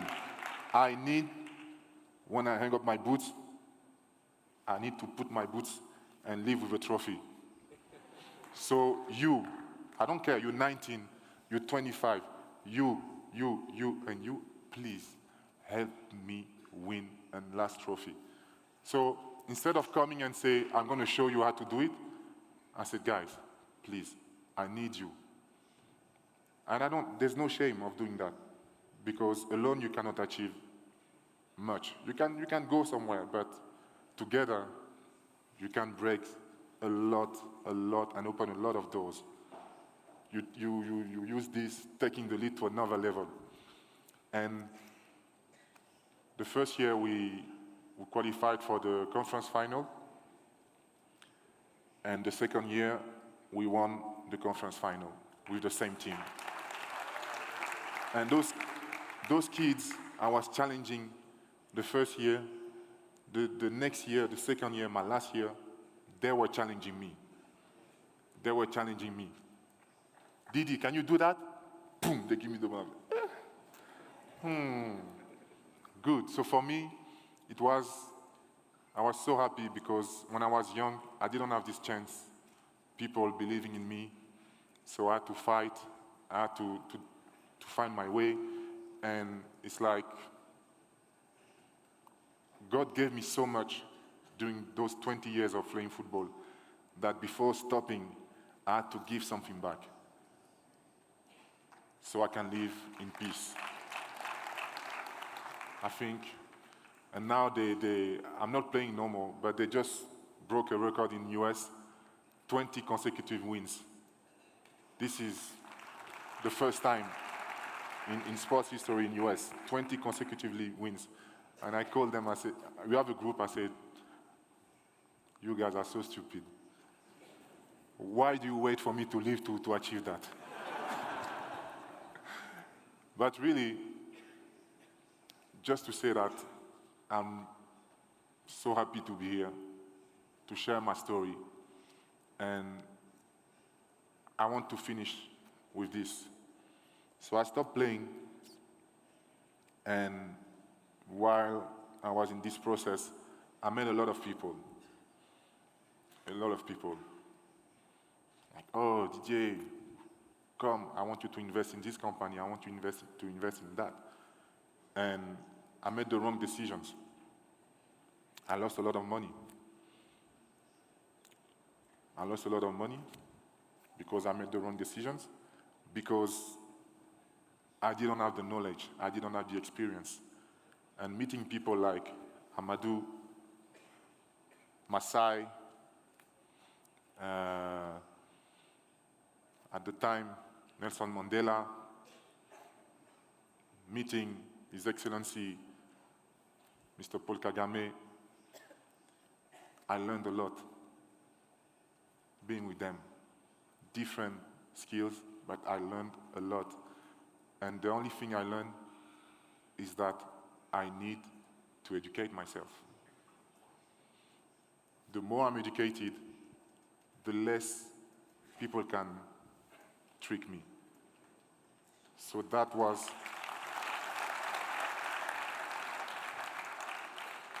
so important to me for the second phase of my life, because football you can play for 1 month, from 1 month to a year to 10 years.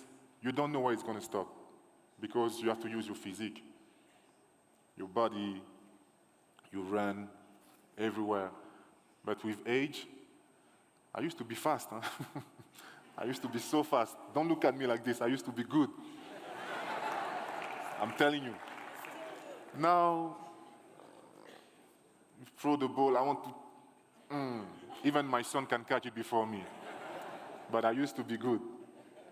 So now that I realize that I cannot chase the ball with the same pace, I cannot handle defenders with the same physique, with the same power, I needed to use my brain. I need to use my brain. I was already doing that, because people, when they see me on the field, they used to say, oh, Drogba, big, powerful, bully this, goal like this. But they don't know that I played football not with my legs, with my brain first. With my brain. And now, I'm at the beginning of my new career. I have a lot of ambitions, a lot of dreams.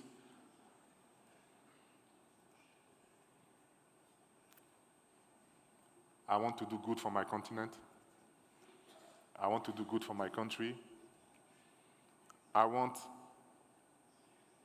you guys not only to go abroad, learn, be skillful, and then come back and invest in your country, in your continent, but I want you guys to understand that we can do that on our continent.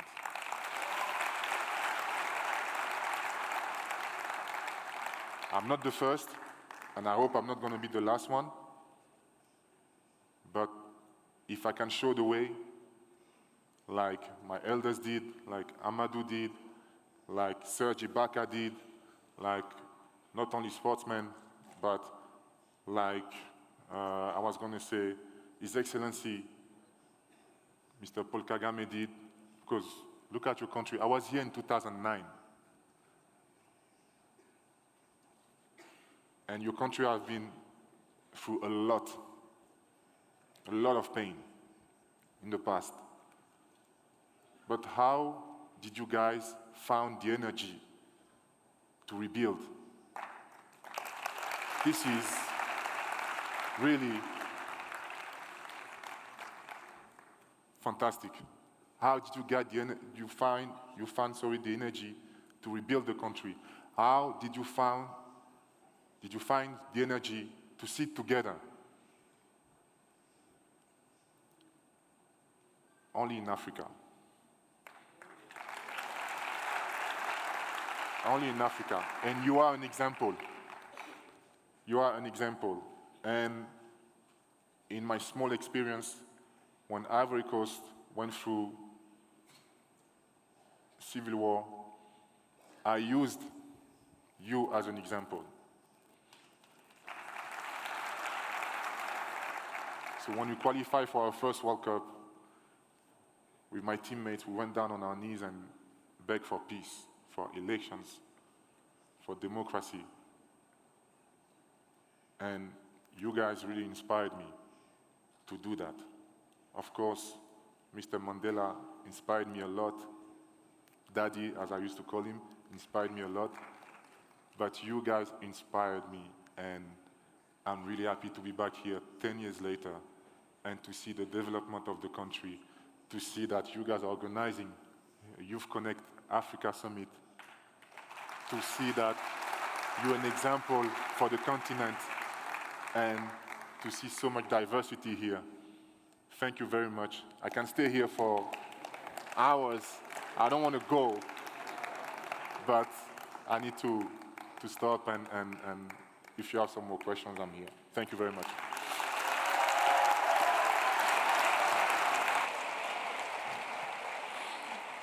Drogba, I think we don't want you to go for sure, but of course there are other panels taking place. I've been told specifically no questions, but it's Friday who said that. I think maybe one question, only one. Can I know we're rushing, Yes. but I think I said that before. You are here not to listen to my story, because I think most of you know my story, but you are here because you want me to answer some questions, maybe. So go for it. So Drogba has said that we can take questions, so let's just try and make them extremely quick. Where's the microphone? Okay, so let's go for the first. There's a lady here in a green. Extremely quick question. Yeah, thank you very much, Drogba. How is your dad today? My dad is so proud of me. Thank you. He said to me, I didn't want you to play, but I'm really proud of you because you stick to your plan and you proved me wrong. Great. My question is, how would you today, I know your ambition in Côte d'Ivoire. Actually, I'm from Burkina Faso, the neighboring country. Donc, bonjour. How, as a former player, also doing business today through sports, you see the example of Jamaica, how they nurture sports from schools, from everywhere. But in West Africa, we don't have one single complex sports in the region. Right, so how would you encourage all the countries, West Africa as the whole continent, to go through that experience? Thank you very much. Thank you. Well, I think we already have examples. And Senegal, like Amadou said, is a great example, of building infrastructures and building a platform for athletes, for people to improve, to work, and then go abroad and sell their potential. You know, Senegal have one of the best players in the world right now, if not the best African now, with Mohamed Salah, Sadio Mane. He comes from an academy in Senegal, you know, and in my generation, we had Yaya Touré, we had all these talents, but the thing is, what we have to do, the mentality has to be right. We cannot say, okay, I'm focusing now. We want like short-term results, but we're not thinking about how profitable can be the results if you plan for the next 10 years, the next 20 years, build infrastructures that can help those kids to develop and go and become successful. And these same kids are going to come back and reinvest in the country because they know that it's important for them to leave a legacy. Okay. Have you finished? No, it's okay. Okay. But like the quickest question. That was a sneaky 2 questions. A very, very fast question from just here. The microphone. Pick the youngest person in this cluster because everyone's raising their hand to please make it a good one. The last. I'm sorry. People are going to... Yes, I'm the youngest. My name is Julien Morai. I'm from DRC, Congo. And my question is, did you ever have a time when you failed in your career? How did it happen? And which action did you take? Thank you. Okay. If I ever failed in my career,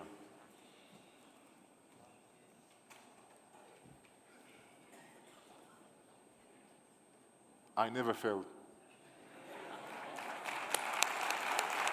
No. Because my life is a journey. And for me, losing a game is not a failure. Missing an opportunity is not a failure. If after that moment of disappointment, it's disappointment, yes, but after that moment, if you manage to sit down and think about it and say, okay, what did go wrong? You learn from it. So it's not a failure because next time, you're not going to make the same mistake. We have another question just here. Can the microphone come here? Yeah, there.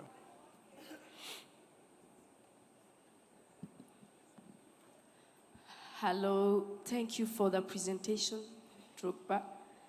You have inspired me so much, and I've learned so many things from you. But my question is about Drogba Foundation. I've heard about it. So do you have the way you help people with disability, like to improve their career in football? So do you have that expertise, or you can help people with disability also in your foundation? Me personally, I'm ready to volunteer in that foundation if you do not. So I started my foundation in 2010 officially, but once again with my agent we've been doing some work, trying to give back to the community in Ivory Coast and everywhere in Africa, because I think I'm blessed, beyond blessed, to have the chance to play football, which is my passion, and to make it it's not even my job. It wasn't even my job, and when I see the love, like I just came on stage, this love that you gave me is the same love I receive everywhere in Africa. So I cannot just focus on me and say, I'm making money, I'm playing well, I'm winning trophies. I need to inspire people. I need to give back to society, to the community. So that's what I've been trying to do over the last few years, setting up a foundation, building up a clinic in Ivory Coast, in Abidjan, buying a mobile clinic to go in different places where people cannot have access to healthcare. We did heart disease campaign, you know, and we tested over 5,000 people in the last 2 months, you know, so we're doing things. And I have to say, regarding your question, I'm the ambassador of Special Olympics in Africa. And for me, we're talking about inclusion. And it's very important to me to have this role as an ambassador because my voice can be heard, and I want to use it to promote you guys, and that's what I've been doing as an ambassador for Special Olympics, and I'm not going to stop.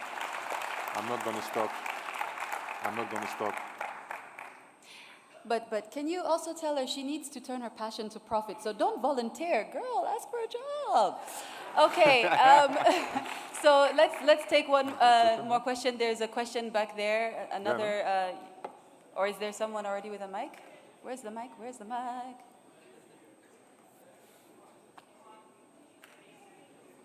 Okay. Yeah, get deep in there. Let people get a chance. Okay. Your speech inspired me a lot. Thank you. And my name is Belat. I am from Ethiopia. My question is, we've seen from Rwanda that how leadership can transform Africa. And Africa is a continent full of resources and talents. What message do you have to the leaders of Africa in utilizing our talents and resources so that we can transform in a short period of time, like Rwanda? It's my favorite country. I'm so jealous of you, all of you. Thank you so much. I think what we have here in this country is an inspiration for all the other countries in Africa. Of course, the leaders, they have a role to play. They have to play their part. But I really believe that we have something to do with that. We have to play our part. We have to contribute to development. We cannot wait for our leaders to do it. We have to support it. And for those who are not doing it, we have to orientate them. So let's do it. Hold our leaders accountable. Let's try and take one from the back. The microphone is... Oh, yes, make your voice heard. Mm-hmm. Thank you very much. Sorry. Drogba. I don't see you. Where? It's okay, here, sorry. here. Thank you very much. My name is Sese. I'm from Equatorial Guinea. It's the first time we are participating in something big like this. And yeah, we're taking our role here, my colleague and I. We're organizing an event is to make young kids or young people in our country leaders. So, Drogba, I'm checking your website for the foundation to see if we can get the details so we can get in touch with you. We don't have any information, it doesn't come out. So my question is, how can we reach you, or how can we reach your foundation so we can start working together? Thank you very much. Thank you. So, because all this time, I mean, since 2010, I was playing abroad, and I couldn't really have the impact that I wanted on my foundation. So I went back to Ivory Coast. I'm living there now. So I'm trying to not rebuild, but to improve everything. That's why the website is in reconstruction.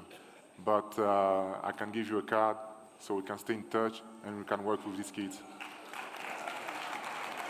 Okay, the person with the mic, there seems to be a lot of questions. Maybe we can take one. This guy over there? Okay, it's the last. This one over there. Let Drogba decide. Yes, there's someone who screamed here. I think that's the one that we've decided on. Can the mic get there? Okay. Make it good because it's the last one. No pressure or anything, but a lot of pressure. I have a question. I think everybody can hear me. Woo!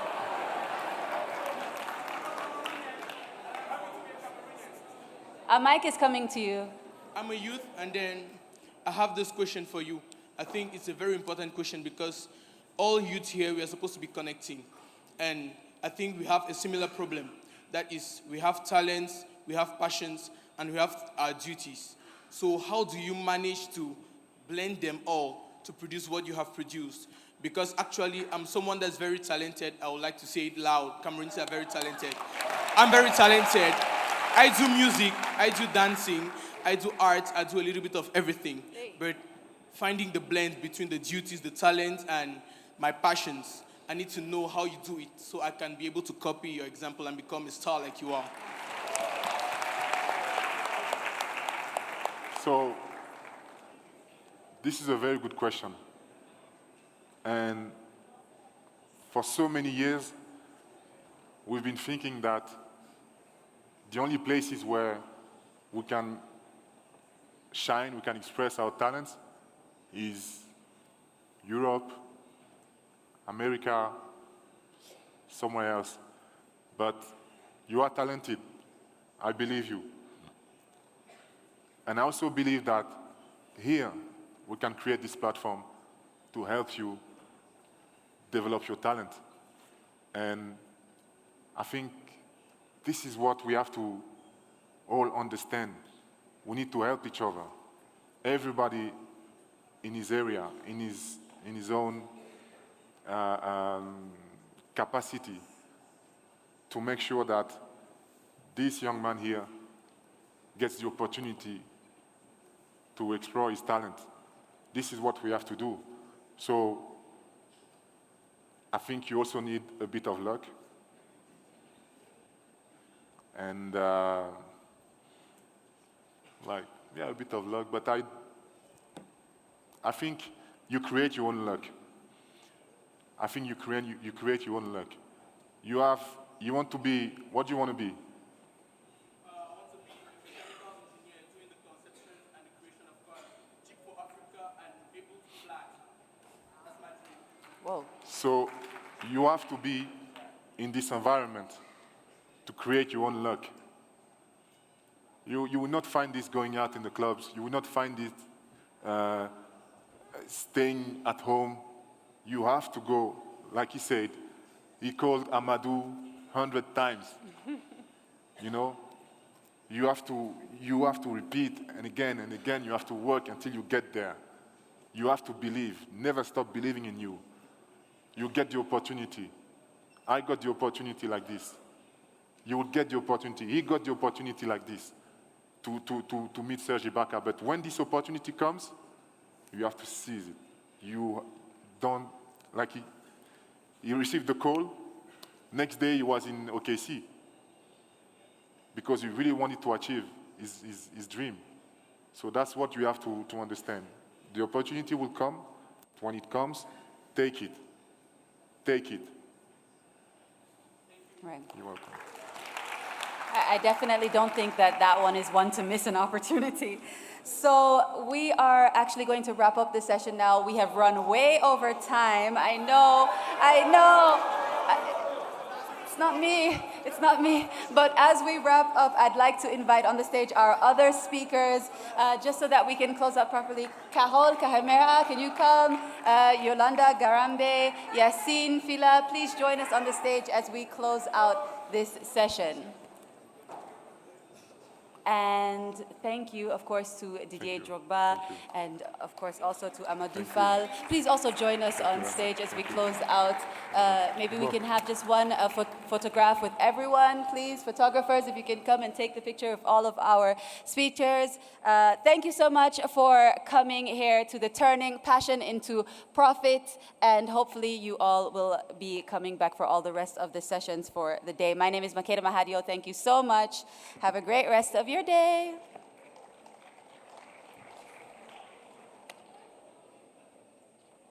Do you want to be a part of that?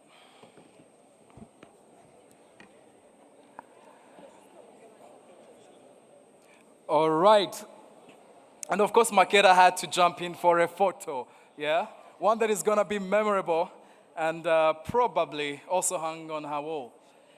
Anyways, thank you so much for the pictures. I believe your shutter speeds us fast enough for us to be done with the most important pictures. allow me, ladies and gentlemen, to ask you to please stay in your seats. And photographers, if you may, would like to close this session, please. Protocol, if you may help.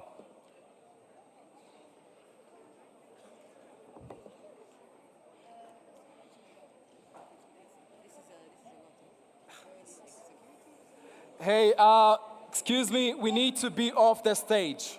We need to be off the stage, ladies and gentlemen. As I said if you're taking pictures here, you're paying a fine of $100, but I'll double the fine to $200. All right, 300. Please be off stage. For security purposes, please be off the stage. Drogba is still here. We'll have him tomorrow, and you'll be able to have this.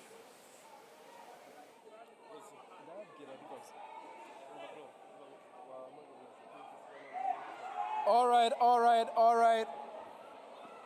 So this is uncontainable, but it's fellow Africans taking over the stage. All right, also let me remind that Didier Drogba will be available tonight. mwe mwasemo gukurikira televiziyo y'u Rwanda rero umunsi wa kabiri wa Youth Connect Africa Summit ibaye ku ishuri ya gatatu mu Rwanda. Umunsi wa kabiri rero ukaba rero urimbarije, ntabwo ibiganiro birangiye kuko uno munsi wa kabiri ngira ngo mumaze gukurikirana ikiganiro Didier Drogba ndetse n'abandi abastari batandukanye bagezaga ku bitabiriye inama ya Youth Connect Africa. Ngira ngo bareberaga hamwe ukuntu bashobora kubyaza impano umusaruro, aho bareberaga hamwe uru rwego abantu rumaze guteza imbere muri Afrika uko bangana. Ngira ngo urwego rwo kubyaza impano umusaruro bagaragaje abastari benshi cyane. Mu kanya gato Didier Drogba bavugaga ukuntu yatangiye kariyeri ye, aho yamuvanye ndetse naho yamugejeje kuri uyu aho nanone bagarutse by'umwihariko cyane ukuntu umuntu adakwiye kwitira cyangwa se adakwiye kureka impano cyangwa se umuhamagaro we. Nanone barebeye hamwe ukuntu uno mugabane ufite abantu benshi cyane bafite impano, kuko uno munsi tuvuga ngo Afrika byibura ifite abaturage bagera kuri miliyari imwe isaga, kandi mu gihe cy'ikinyejana bazajya bagera kuri miliyari 4 na miliyoni 300. Ni ukuvuga ngo uyu umubare munini cyane. Bakarebera hamwe ni gute ino creative industry cyangwa se kino cyiciro kijyanye n'ukuntu umuntu ashobora kubyaza impano afite akabyazamo umusaruro ikamutunga. Bagaragaza ko uno munsi niba Afrika igizwe na miliyari imwe isaga 60% by'abayituye akaba ari urubyiruko kandi badafite akazi, kandi runo rwego bagaragaza ko rushobora kwinjiza amafaranga menshi cyane.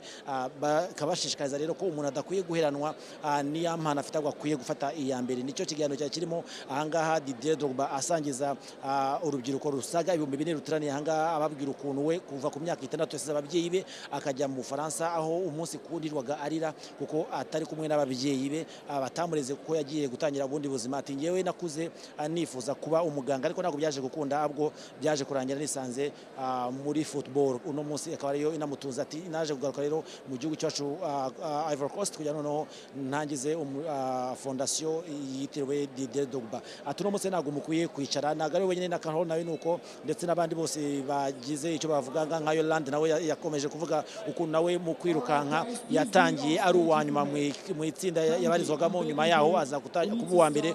Uno munsi akaba azitabira amarushanwa ya Olympique 2020. Ati kudacika intege, kurushaho kumva icyo ushaka ko nikiguheranemo, ahubwo ukarushaho kugisora cyangwa kugishyira hanze, nibyo bituma uba uwo uriwe umunsi kuwundi. Wenda uno munsi tuvuga ko Abanyafurika uno munsi 70% bafite akazi k'inica n'ikize. Ako kazi rero nako katuma babaho umunsi kuwundi, ariko no kuba uno munsi bashobora kuvuga ngo ni gute impano ufite ishobora kubyara umusaruro. Muri Afrika turabona igihugu cya Nigeria ndetse na Afrika y'Epfo, cyane na Nigeria uno munsi niyo tubona ku mwanya wa mbere cyane muri Nollywood, aho binjiza byibura ku mwaka miliyoni hagati ya 500 na 800 z'amadolari y'Amerika binyuze mu guhanga imirimo. Kuko nibavuze creative industry mo abanyamideli, irimo abakinnyi b'umupira, abakinnyi ba filime, harimo abanyamakuru ndetse n'abandi bantu ino mirimo yose ukuntu ushobora gutezwa imbere cyangwa se kuzamura uru rwego cyane cyane ko mu rubyiruko.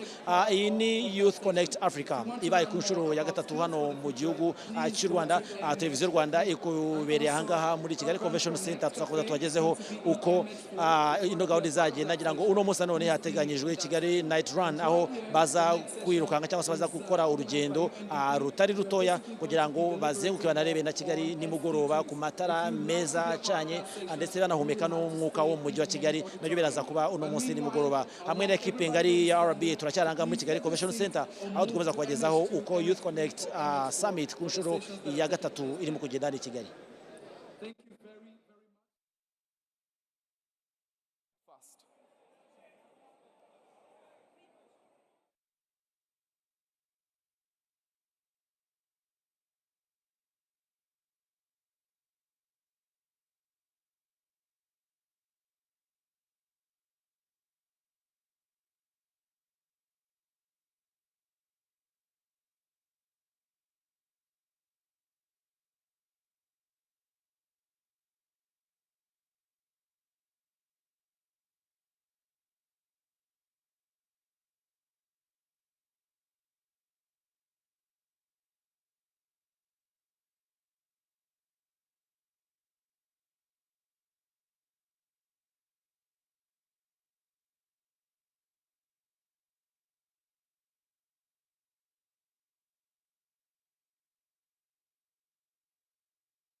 SDGs. And this is organized by the UNDP Rwanda, and we'll be having panelists here on stage whom will be introduced in the next short while, and we'll be having our moderator Esther Kunde take over. But meanwhile, for those of you that want to be a part of that, of youth leading SDGs, please remain here in this main auditorium. And if you may occupy some of the seats that are already here, and you'll go ahead with the session.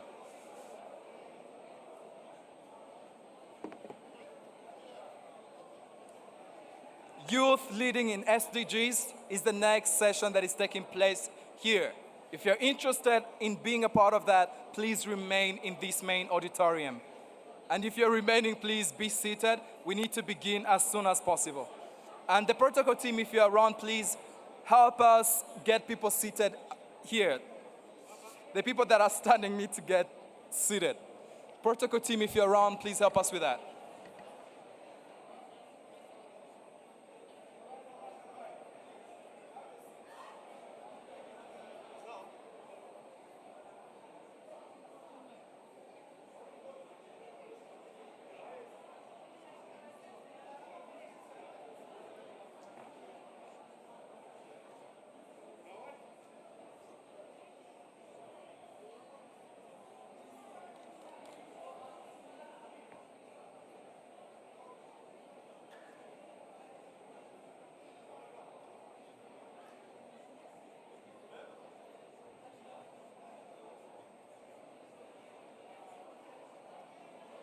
Kindly please have your seats. If you may kindly take your seats, I'll be really, really happy about that. We appreciate the love, the networking, but we can have time for that later. I'm begging you please to have your seats. We need to begin as soon as we can. There's going to be a pitching session right here on stage. You don't want to miss that. If you want to be a part of this session, please stay in the main auditorium. We'll be starting with a pitching. There'll be young people who will be pitching their projects. Then we're going to have a panel. Then we can go ahead with more dialogue on SDGs. Please have your seats. We need to begin. Thank you very much.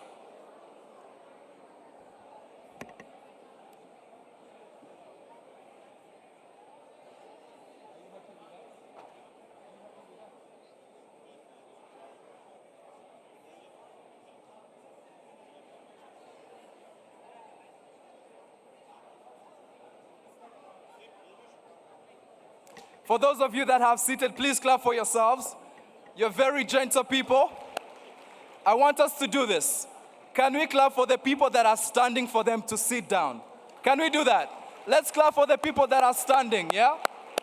Let's not stop until they sit. All of you that are standing, we are clapping for you. All right, there's basically this story of people that usually stand. When you stand for too long, you get tired. How many people know that? Thank you, thank you. Please get seated if you may. We need to begin.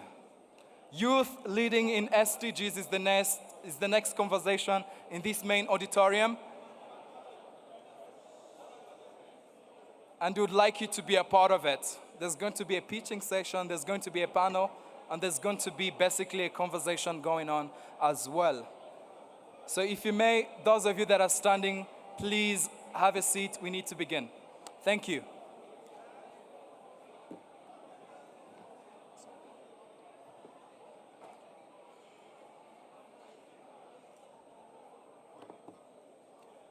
All right, thank you very much for complying.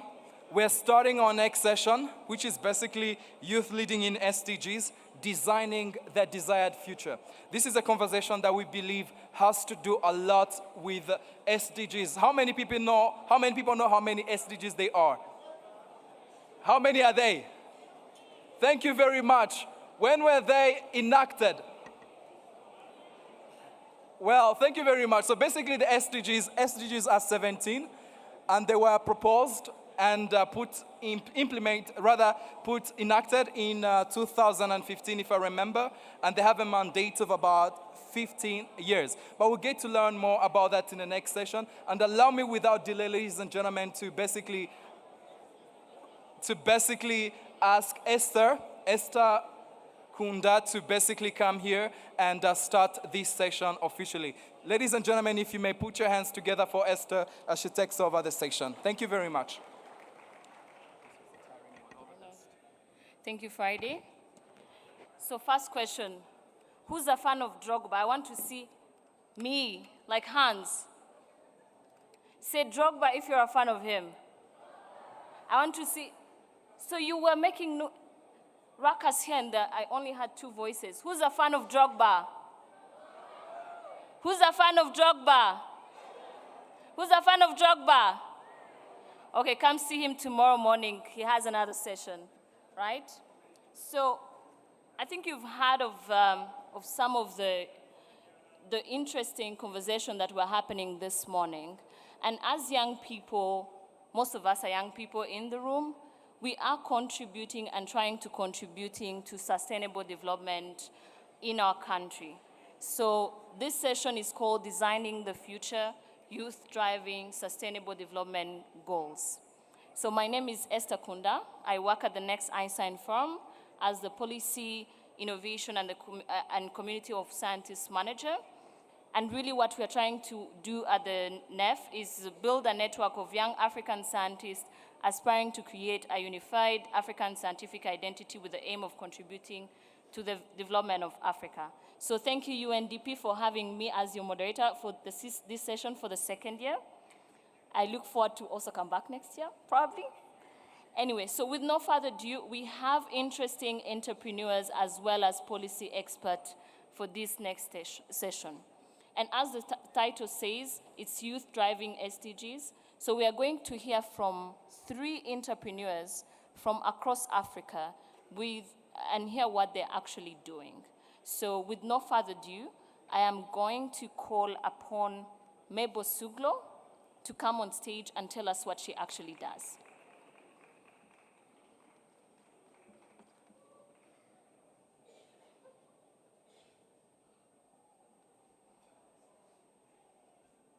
Morning. Good morning, everyone. My name is Mabel Suglo from Ghana. I'm the founder of Dignified Wear. So, Dignified Wear is a social enterprise that is based in Sunyani that trains persons with disabilities and rural women to handmake durable, fashionable, and eco-friendly shoes from recycled tires, craft fabrics, cotton, threads, and recycled glass bead. In Ghana, according to the 2010 population and housing census, there are 5 million persons with disability, of which the 25% of them constitutes the physically challenged. And on an annual basis, 2 million ties ends up on our landfills in unfriendly manner, be it being burned or leaving it to harvest rainwater, to breed mosquitoes, to cause other health challenges once ignited, which are difficult to curb. So my inspiration to tackle these two social problem came from my late grandmom, who, with just a term due to her leprosy condition, cultivated food crops on a piece of land to feed her children and grandchildren, proving the fact that disability is not inability.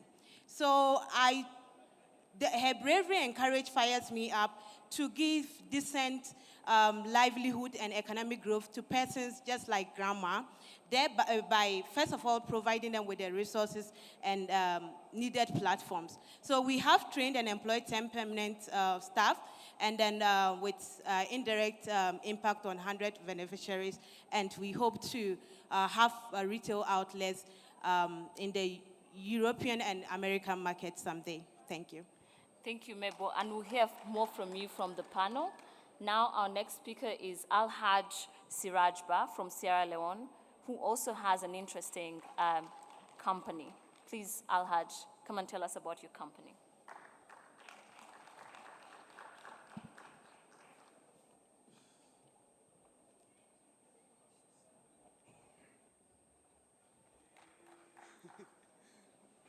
Hello, everyone. Good afternoon, Kigali and Africa, because there are a lot of people from all over Africa. My name is Alhaji Ahmad Sirajba. I'm a 20-year-old entrepreneur who was born in the eastern part of Sierra Leone, which is Kono District, in a remote village. I lost my dad at 12 and dropped out of school because my single sick mom couldn't afford to pay my school fee by then. So I had to move to the capital city, which is Freetown, though it was not easy, but I did not give up. I was homeless for 4 years.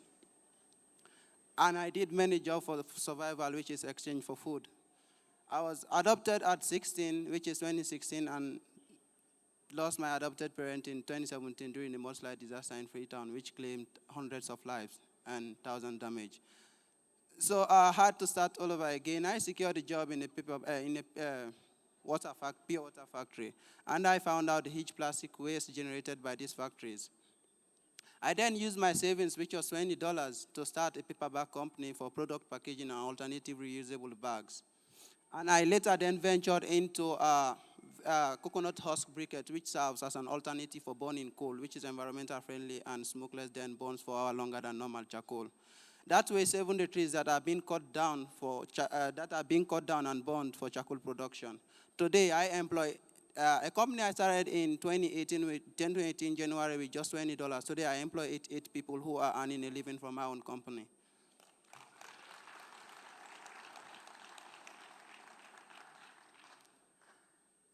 We are Ruxal Trading. We are a company who is passionate about promoting environmental sustainability in Africa.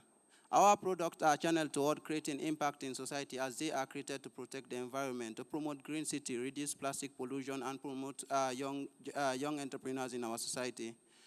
We believe we owe it to the society for the change we seek. This is why our approach is geared toward personal skills development and as well as community enablement. Thank you. Now I would like to ask Dominique Alonga, who's from Rwanda, to also tell us about her enterprise. Muraho neza. Muraho. Muraho neza. There's no Rwandans in the house. Muraho is good afternoon in my language, which is Kinyarwanda. I'm very proudly Rwandan. My name is Dominica Longa. I am a serial entrepreneur. Very proud to say that out loud. I own a publishing house, Rwanda's fastest growing publishing house. I also own a co-working space, and I am an author. I've written 3 books so far, and I'm very proud to be sharing the African story from an African perspective. In 2015, I was fresh out of college, lots of youthful energy, something that we all need to tap into because our energy is our biggest asset and uncontainable. Basically, I come home and I start realizing that there is a lot of gaps in education. We barely read. And someone said to me when I was still working in one of the organizations here, that if you want to hide something from an African, put it in a book. It's already a saying that a lot of people know, and I was mad. I remember being very, very upset. I was sitting behind my computer and I thought, hey, you have 2 options here. You can complain over lunch break for the next couple of years, or you can do something. Of course, I did both. The next lunch break, I complained a little bit about it, but then I quit my job. And I went and ventured into my passion to make information and knowledge more palatable for my African friends, brothers, and sisters. In the last 5 years, almost 5 years, we've reached 35,000 children all over Rwanda. We've built 17 libraries, and I've trained about 250 people to become authors. And out of these people, we've published 15 stories that have been sold in thousands and thousands of copies in Rwanda and 13 other countries. And then this is where I started owning my own story. You guys know that 80% of books that are written about Rwanda are written by foreigners. And so we're slowly changing this narrative. Because one thing I am learning is we have 2 things to hack as Africans, but even more as young Africans. The first thing is to tell our own stories, to change our narrative, to own our dignity, our cultures, our diversities. We have that power, and this can only happen if we start actively speaking out with the written word or digital content, which is something that we're going to get into. The second thing that we need to hack as African and young Africans is this spirit of solidarity. Yes, Amandla, hey? Historically, we've been known to be divided so we can be conquered. And we have learned that so well that it will take us a couple of years to unlearn. But I want to invite all of us, as the youth of Africa here at Youth Connect, to take the lead in becoming more unified, supporting other businesses, supporting what we are doing, and grow. Because if one African rise, it's nice. But what if all Africans rise, right? So I'm very excited to be sharing more on my journey, and I'm very excited. It is such a good time to be a young African. Thank you very much. Thank you, Dominique. And I would like to go ahead, and we are going to dive more into how can we design, how can we rise together. So I want to invite Mrs. Ahuna Eziakona, the UNDP Assistant Administrator and Director of Regional Bureau of Africa, to join us to contribute to this conversation, as well as Dr. Julieta Onabanjo, the Regional Director for UNFPA East and Southern Africa. Thank you very much. So I think we've all heard from our wonderful entrepreneurs, and I don't know about you, but when I met all of them, I was inspired. So I just want to go to you, Mrs. Oona, based on their stories of these 3 brilliant entrepreneurs. In terms of SDGs, how can we attract more investments in the ideas that support opportunities that contribute to the SDGs to businesses as businesses opportunities, and rather than requiring funding or aid to achieve the SDGs? What do you think best on the wonderful examples we've seen? And I think really we need to acknowledge more these three young people who came up here and shared their stories. The thing common to all three of them is their personal stories. And I don't know how many places in the world you would have a 20-year-old who went through what Alhaji went through and still come out at 20 as an entrepreneur, solving other people's problems. Where did he get that energy and the optimism? It's incredible, you know, and I don't want this moment to pass, because that's what it's all about, Esther. It's about the recognition of this immense humanity that is in each and every young person in this room now. There are so many stories here. We don't even have time to hear them. But just the little taste of it we get gives so much confidence that we've got the capacity, we've got the skill, we've got the passion, we have the goodwill to transform development on the continent of Africa. And the Sustainable Development Goals are not unreachable because of these kinds of stories. And I think what really makes me so proud and so happy is that today we have the next generation of business industrialists, youth industrialists, actually. These are industrialists. They are not saying, we found a problem, we'll go and establish an NGO, and we beg for money. They're saying, we found a challenge, we establish a business, and we employ people. It's incredible. This is new in the world, actually, but particularly on the continent of Africa, which is littered. It's not to demean NGOs. NGOs have played an incredible part in the field of development. But we know that when it comes to the Sustainable Development Goals, it's not going to be about NGOs helping Africa get there. It's going to be about this kind of investments in social enterprises that create jobs and at the same time are solution providers. How do we make sure that we invest more in these kinds of stories? I think three things. A huge focus on 3 Ps, I would say: people, platforms, and products. And as policymakers and international organizations, we need to provide a stage, a platform for people who are making these investments, starting with themselves and their lives, a platform for them to connect. Youth Connect is about that, to connect to those who can help them. We heard Drogwa just now, how it happens, and I don't believe it's really about luck. I think it's about destiny, and I think it's about the passion. The second thing is we need to really recognize the people who are involved as influencers and give them a global stage. Earlier last month when we had the UN General Assembly, UNDP Africa launched what we call African Influencers for Development. African Influencers for Development. Who can tell me what the acronym is? African Influencers for Development. What's the acronym? AID. By launching this and calling it AID, we are actually trying to change the narrative about aid in Africa.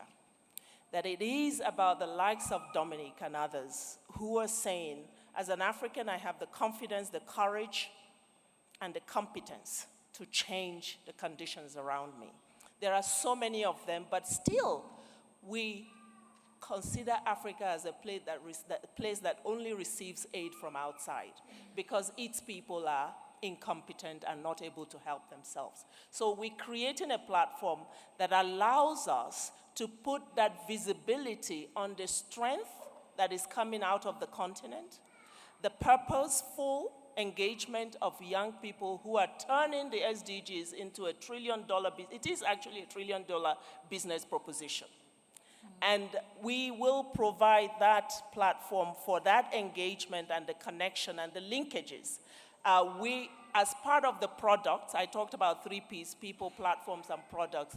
As part of the products, we are establishing what we call the Africa Business Map. The Africa Business Map will be able to feature every business on the continent that is transforming, that is leading to transformation of lives, like these small businesses, that's creating change in communities, that's influencing the SDGs. And when we have that mapped electronically, people will be able to click on your, what's the name of your business? Imagine We.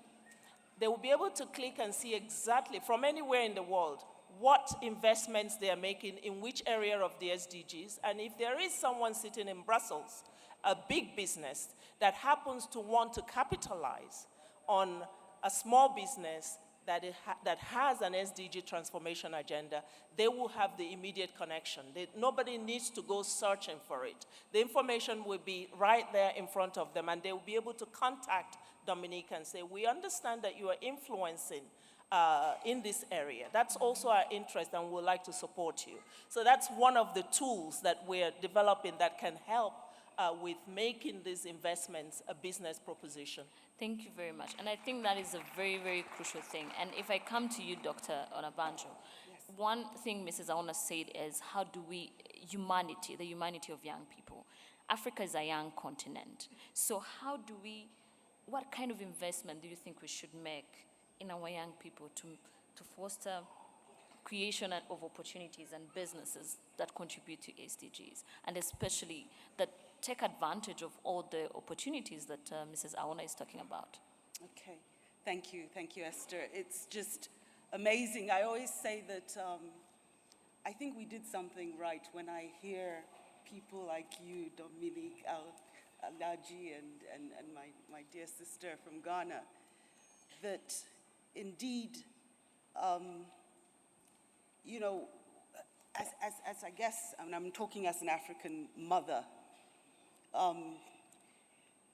if I was reflecting back 20 years, you know, when I was 20, and being able to stand in front of crowds and really not only engage with them and connect with them, but share work that you've actually done. And this, and I think Ahuna said it extremely well in terms of your ability to always be thinking about how do I lift the next person on my shoulders and raise them up.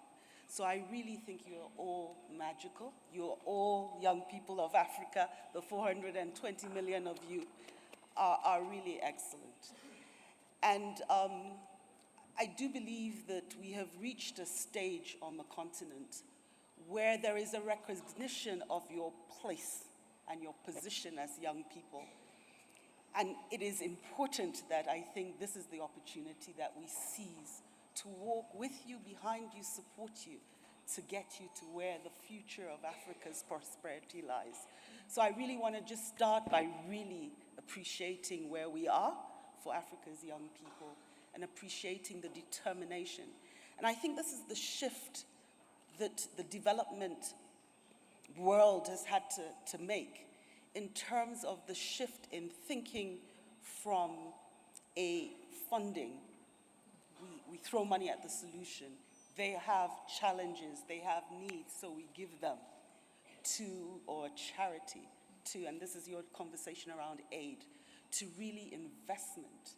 And what is the return on investment? What is that shared investment and value that we can get with a partnership that actually looks at young people and their capacity and their asset and really begins to harness it to the best? And I think the continent has made extremely important commitments around that. The demographic dividend that our heads of states committed to, that we would invest in young people to receive the economic growth that we want for the continent. And in that, a bit like Ahuna's put down 3 Ps, they put down 3 Es. And these E's was the proposition that they felt was key as we think about investing in young people. The first is in education.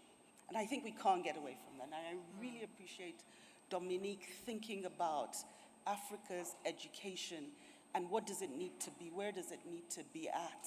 So it's not only just numbers, but it's the quality and what comes out of that educational system. So really, I think we have to look at investment in education and ensure that it is doing what it needs to do to address a holistic set of development objectives that we have in the SDGs.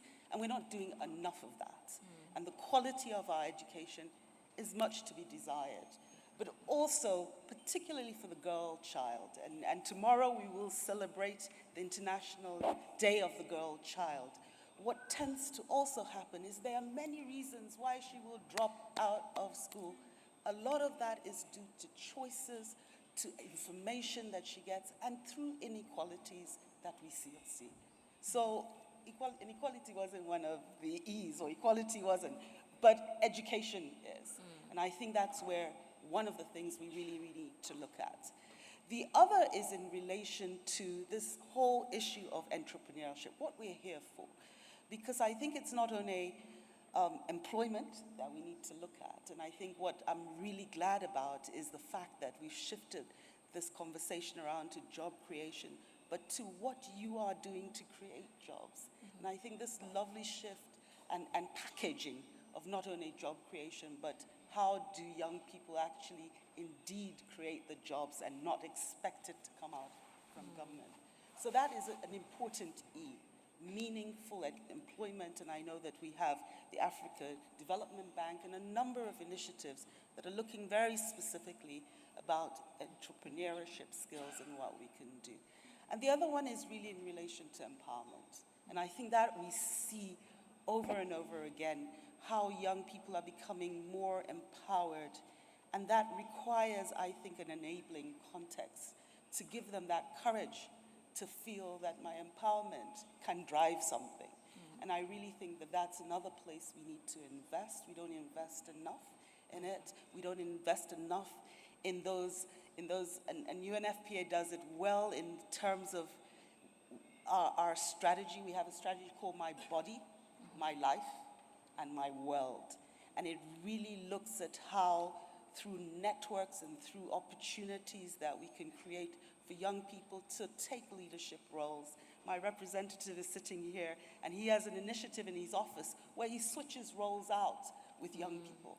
So a young person will come and serve as a UNFPA rep for a day to see what it feels like to be in these positions. And that in itself, small as it is empowering. It's empowering. So I think we need to really consciously create those opportunities to let young people really get that courage and bravery to do what they are. And this is why we are really proud to be part of Youth Connect, because I think this is the platform that allows those conversations that we're having together to build and to really lift Africa's fantastic. I say our best kept secret is our youth. We need to really ensure that we invest correctly. One last thing is obviously in health. Young people's health. We are a sexual reproductive health agency of the UN system. And so what's really fundamental for us is that young people are healthy. I liked it when Drogba said, I look after my body. Because you have to take that risk. President, His Excellency, said it yesterday. Health is wealth. Health gives you that ability. And your story, Alaji, about illness, and what you had to do to fend for an ailing parent, and then how that led, health and the cost of health, and particularly for young people, is one that we really need to take seriously and invest in. Exactly. I'll stop there, sorry. Yeah, exactly. And I think these three young people really embody the 3 E's, as you said. And I just want to deep dive into the story behind what you've actually achieved. And I'll start with Al-Haji. You have an incredible, and I want everyone here to hear it, an incredible background, a very innovative background. So I just wanted to hear from you, how did you come up with, you already touched on it, but exactly how did that happen? And how did you get to employ 80 people today? Okay. I started in January 2018 with just $20. By then, I had nothing. I was on the street, so I need to do something, and I wanted to combat something. I really wanted to combat deforestation and plastic pollution because it's a big problem in my country. So I had like $20 and I went to the market, bought papers, and I crafted bags out of these papers, and I took them to the market. I told people, because I'm the first ever paperback company I'm the first ever person who's running a paperback company in Sierra Leone. There's no paperback company in Sierra Leone.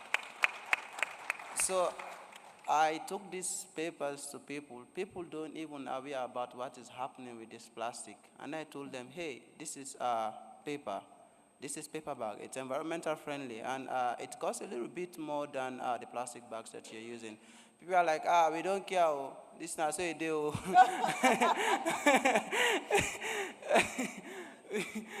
It's all we are all going to put things inside. You use paper bag, it's the same. You use plastic bag, they say, why can't we go for the cheaper one? I was like, no. Plastic bag, even the first plastic was made from the beginning of time, still exists. It takes more than 200 years before plastic decomposes.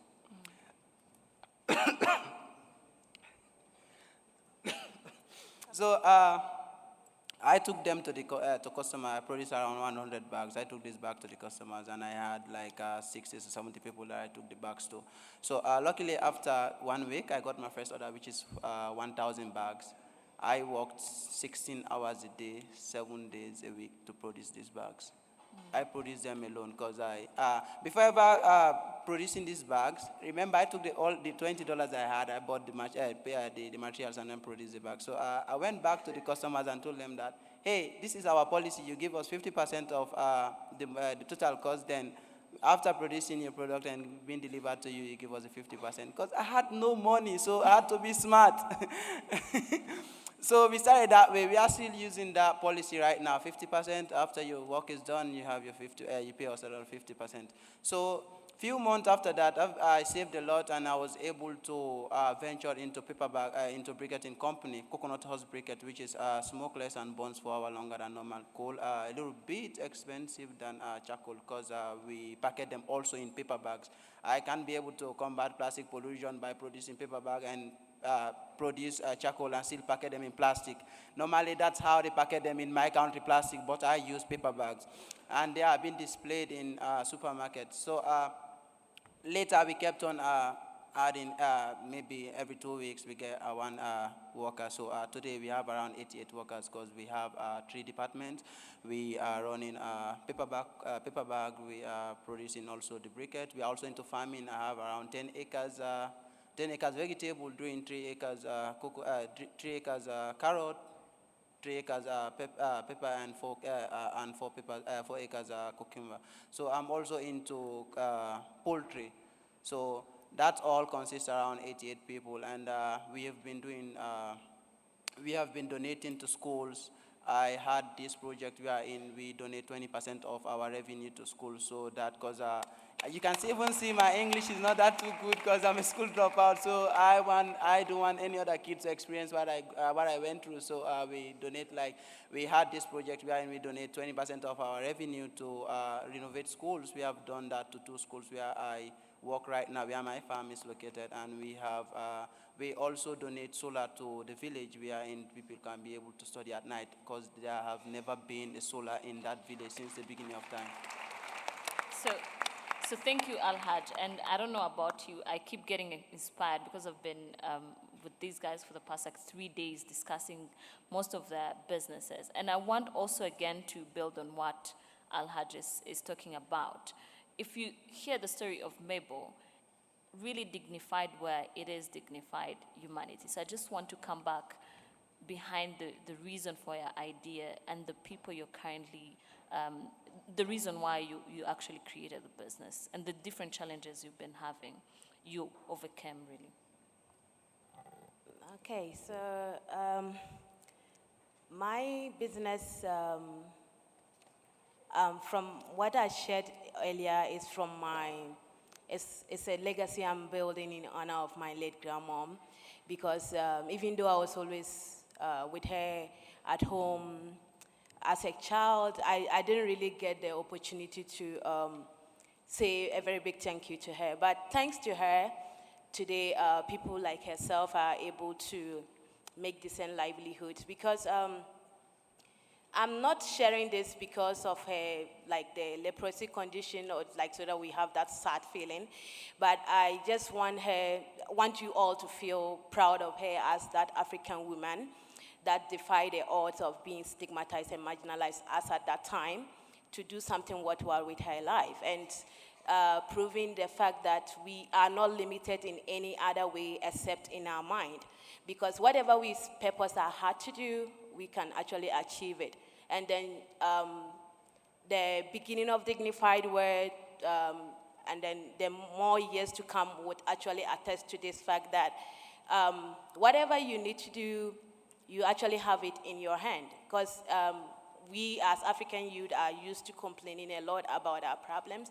But I think in every challenge is always an opportunity.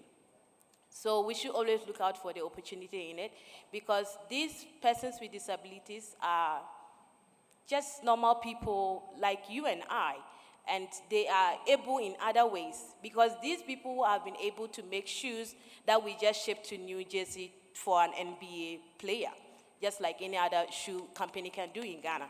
So, and the fact that women are the hardcore of every economy, because here in Africa it's so glaring. We see how hardworking our mummies are. They are bagging children, they are farming, but still, with the same income being earned by our fathers and our mothers are still able to do a lot more for us, like educating us and a whole lot of things, as compared to our daddies. So, whether you are able or disabled, I'm throwing that challenge to the physically challenged people, and I'm happy to see the hearing impaired people that are here and fully partaking. And thank you to His Excellency for giving the opportunity to the lady with hearing impairment to ask a question and he actually answering it. This actually means a brighter and greater hope for an inclusive society. Thank you. Thank you, Mabel. And one of the things I like about it is for a very long time, disabled people have been stigmatized, and I love that you're actually giving them back the dignity that they really deserve. And to you, Dominic, you're creating African stories from an African perspective. These are wonderful stories, but finding these stories, was it very easy? Was it easy to change the mindset on how we perceive stories that are told about us, or the willingness for us to tell our own stories? So starting with Imagine we noticed, of course, I am very proud that sub-Saharan Africa generally has a very big oral culture. That's not a bad thing. That's a very beautiful thing. I remember when I started, a few people came to me and they said, "Oh, you're fighting against our oral culture." And I thought about it and I was like, oh, it might actually look like I'm doing that, you know? But then I remembered using this narrative, telling them the story that my grandfather told me, if I tell it again, it's going to be completely different because my personality is going to be added and I'm going to add a lot of sauce to entertain my audience, whatever. By the time it gets to the 10th generation, it won't look anything like my grandfather's story. So then we started working with the community to say, how can we preserve these stories? And many of the times, they were the ones who came back and said, you know what, we actually see that this is a possibility, this is great, and we can work together. My goal was never to start a publishing house. I did not have the skills, I did not think that that was where I was gonna go. What I wanted was, I just wanted people to read. It was pretty straightforward for me, at least. I read a lot. Growing up, I thought, you know what? Invest in your brain, and it's gonna be the biggest asset that you will have. And I still believe that that's my biggest asset. I invest in my brain daily, you know, brain exercise, brain gym. I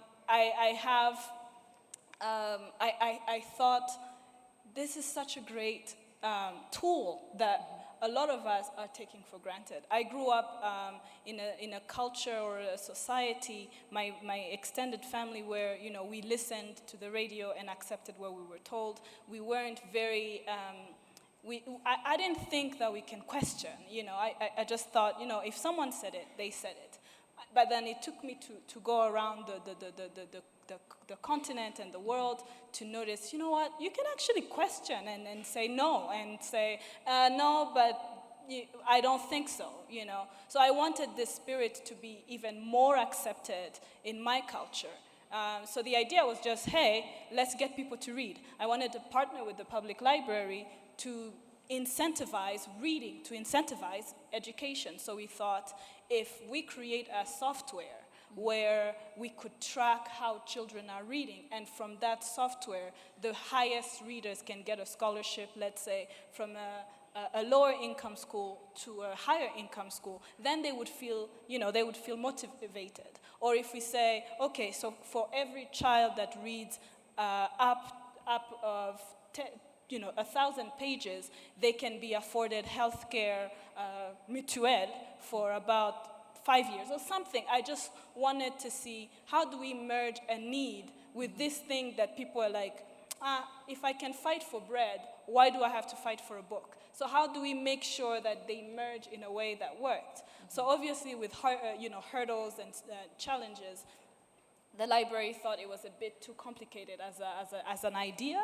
and I went back home, cried for a little bit, and then dusted myself off, and I decided, what can I do? And I thought, let me host the competitions myself, and I will find ways in my networks and friends and family to put these kids into better schools, even if it's just for a year. That was also not sustainable. Sustainability is key. But, I thought, what about healthcare? What about clothes? Connecting reading to something, to a need. So we went to schools and said, let's launch the competition. It was called the Kigali Readathon, and there were no books, none, and I was like, oh my God. Going back again to my pillow and cried a little bit, and then out again. So I thought, kids cannot compete by reading geography, history, and biology and chemistry. We need fiction. We need books that are interesting. Where are they? So then again, I went back.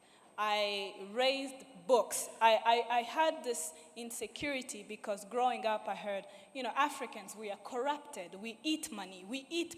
So I thought, if I tell people that I need books instead of money, they might listen, which they did, and I'm very grateful. We were able to raise about 4,000 books in 2 months. And yeah, we donated those books in different schools, and we thought, you know what, let's launch the competition now, we're ready. And we had a library. I had a library in my office where I receive about 85 children every single day. Interacting with these children, they said, you know what, I don't know, what's this white stuff on this page? Why does this person have blue eyes and yellow hair? What is this? What's a horse? And then I started thinking, this is why they hate these books. They don't look like these books at all, And so I think it was 8 months in, trying to push this idea that I thought I had, that was a great idea. 8 months in, we thought, we need books that look like us. We need books that have our names. The first book I released, I was so excited. It had banana leaves everywhere and cows everywhere because I wanted kids to see that this is their story. So from then, we started seeing an improvement because a child that reads is a child that his curiosity or her curiosity is boosted. And then they become more curious about math. And then they become more curious about science. They just become more curious. So then we started comparing the report cards prior to our program and after our program. And there was so many improvements just by creating fictional stories that made children believe that they can be superheroes, they can fly, they can grow. And that's how we started. It was a journey. Thank you. Fantastic. And for me, I just want to come back to you, Mrs. Ahuna and Dr. Onabanjo. Is these 3 sectors that they're operating in. We are usually used to seeing this as, oh, I have this idea, let me go to a telecom company and ask them if they can go to the school, they donate books. Let's go to, I don't know, it's Disability Month, it's World Disability Month, let's go and help disabled people in somewhere. Let's go, so it's corporate social responsibility, especially in terms of investment.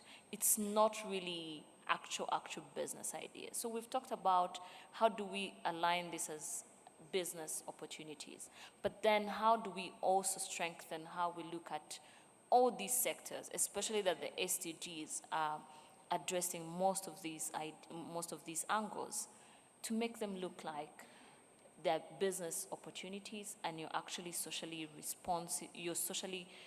responsibly solving an important problem in the community. So I would like your take on so we start with, yeah. Yeah, I mean, again, just getting even to unpack what you guys have done has just been amazing, and it's stimulating. Yeah, I think again, it's on learning. You use the word on learning, but really shifting the way we think. And I think this is what I see more and more inspiring of the continent in terms of even the way our business thinks. Because I think, to me, corporate social responsibility is important, but it's not the only thing. And I see at least the businesses to be reckoned with now have made those shifts to looking at how can we, they call it shared value, how can we make it a win-win for all? And it's not just me ticking a box because legally I have to give donations or charity or I'll get a tax exemption. And I think this shift is really important, an important opportunity, I think, for young people to also seize. Because I do think businesses are in a place now where they are looking to co-design those ideas. And particularly because Africa businesses know that their biggest consumers are young people. And you know, whatever they're going to use, they'll... So I think there's an opportunity there. Drogba said something about when they said, come and we'll pay you, he says, me pay you to be in a junior league in the US. But when they said, when the business said, come and invest and we will give you shares in the company, he returned. And I think that's the shift we need to be making, where young people can feel they have a skin in the game. I love you, Alaji. I put my $20 there.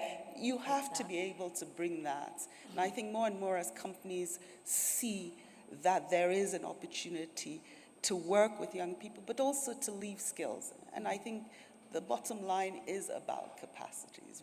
And so as you are thinking now as young entrepreneurs and business opportunities, I think you have to also be thinking, it's not about, okay, I will give this donation to this, but it's about how will I ensure that I can mentor somebody else.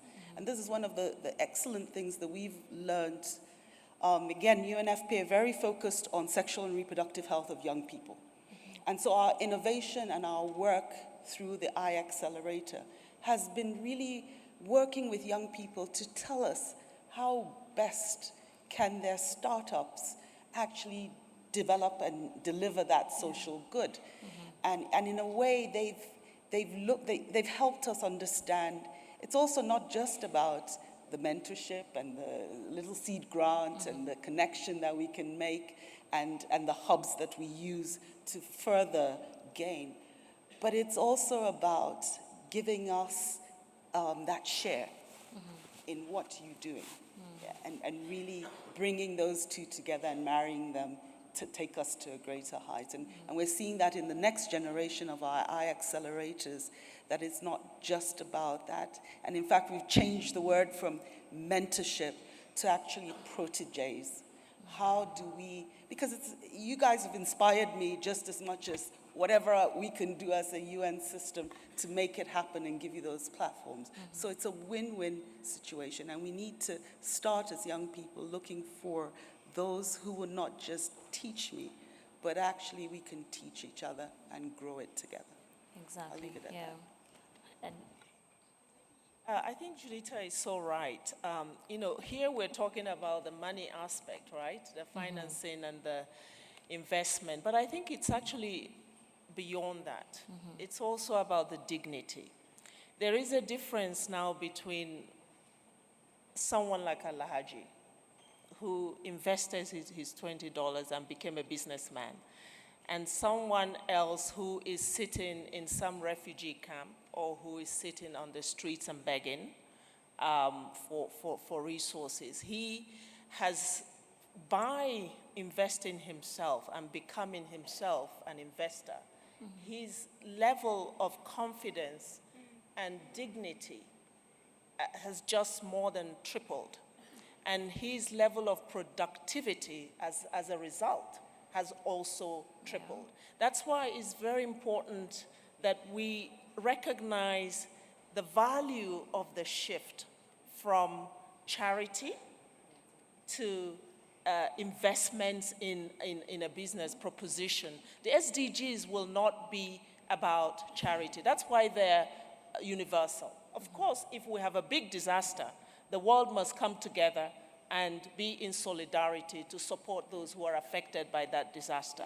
But we know that even those who have physical and mental disability can be productive. We've heard it today in Mabel's story.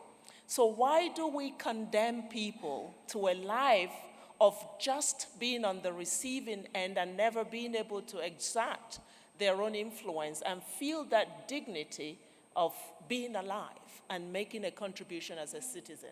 Actually, that's what we do. We deny, and it's easy to have corporate social responsibility, quite frankly. We have a little piece of our profit that we can just distribute in that community, so we have hearts and minds to continue to do our business. That's the easy part. The difficult part is when, and I confronted this in Uganda when I was working there, and we had oil companies that started to come in. And I was in conversation with one of the oil companies to say, how do you use your presence to begin to change the economic reality of this community?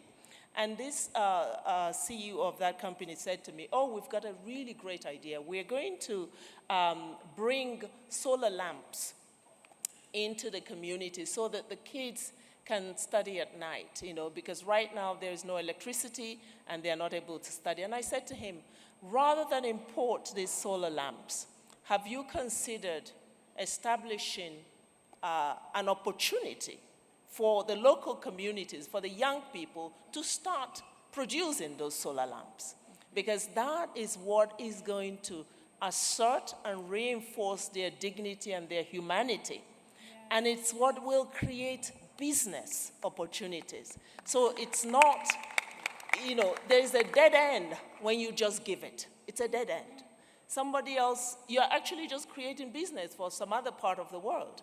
So in a continent where we're saying 12 million jobs will be required every year, and those jobs are about young people, right? We have to create 12 million jobs a year in Africa. Where are they going to come from if everything is brought in and given, rather than opportunities created to produce? So that is, it's an important element, that we use our platforms and our organizations to encourage big business to create and reinforce small business in communities, and not to just do corporate social responsibility. And it can happen. We're seeing it happen. I think we just need to keep demanding that, rather than choosing the easy way, which is always, distribute it, bring it from elsewhere and make a distribution. I think that what helps this situation is the Mabels, the Alhajis, and the Dominiques, because now we see evidence of the skill and the capacity from, even sometimes from nothing. Because one of the, I've heard it many times, one of the excuses that maybe big business would say is that, well, we don't have the skills. We don't have people to build on. In this community, there's no one that we can really rely on. And that's why it's important that we have platforms like Youth Connect, because you bring that visibility on the possibility. Exactly, yeah. That is very, indeed, and that is very true. And that's why I wanted to come to Dominique and ask you, as someone who's trying to, I'll say, activate an ecosystem, because every time you tell your story, you've gone through almost the entire value chain of creating stories. What is needed for young people? What can we do for young people? What are the changes? What are the changes that need to happen so that we can be able to get more young people to start thinking, I can do it, I can start, my idea is valid, and I can actually contribute to a sustainable world? I think I'll take this story in two perspectives. One, I started this whole journey as a young woman. Yeah, I was 22, and it was hard to get partnerships. I had people literally tell me, you're young, I can't partner with you because you might get married and you'll get pregnant, and I don't know how you work after that. These are words that I was told by very, very prominent people who I was looking to for support. And as a woman, I was a hurdle. And I had more people who said, why don't you focus on getting married instead? Like, that's the easy, like, why are you trying to do this? And so it's so important for me to call upon people to realize young women who have brilliant ideas and who have a brain and who have the ability to bring things forward, we face a lot of stigma, and we are marginalized, and we are kept by systems in a space that is much harder to get out of. I had to break doubts just so that people can believe in me. I had to overwork and come with products done, but then it was still like, but we think you might get married and you'll drop this whole thing. Someone told me, I can't invest in you because if you get married, you'll drop it all. And then I didn't know what to respond to that. I mean, what do you respond to that? You know? I mean, doesn't the man get married too? Like, why is it that his doesn't change and challenge? So we do have that challenge. The second thing is, so when we think about ecosystems, when we think about investment, when we think about policies, when we think about ways to help, consider the two genders differently. In terms, because I have a lot of ways to go. I have my sisters behind me who have to drop out of school because because they're menstruating, because they can't go to school, they cannot afford pads, basic things. And so if we say, okay, we're going to consider attendance at the same level, that's already unfair. That's already off. So when we think about all these policies, let's actually take the extra step, the extra hard work to say, okay, let's consider the girl child. I am very passionate about the girl child. I am a woman, and I have been a girl child. I am still a girl child, proudly, very young. But we do face issues that are very unique to our gender, very unique to our story. The second thing is youthfulness. Being a young person, somehow we're not considered professional enough. We're not considered driven enough. We're considered like people who fluctuate, people who will get out very soon. So we lack the investment. We lack the visibility. I was challenging someone today and said, how many exhibition booths outside are actually by young people? How many booths? Because we are never going to afford millions and thousands of dollars to put up together a booth. Can we call upon the policymakers to say every Youth Connect, there's going to be dedicated booth for chosen entrepreneurs? And there's also going to be that desire. How many people want to actually see African unicorns? It's almost like we don't even want that for ourselves, you know? We have so many unicorns all over other continents, so many. China is producing billionaires, I don't know, every week or every month, I don't remember. And what's happening with the African ecosystem? We still have this narrative that it's hard to trust an African person's business.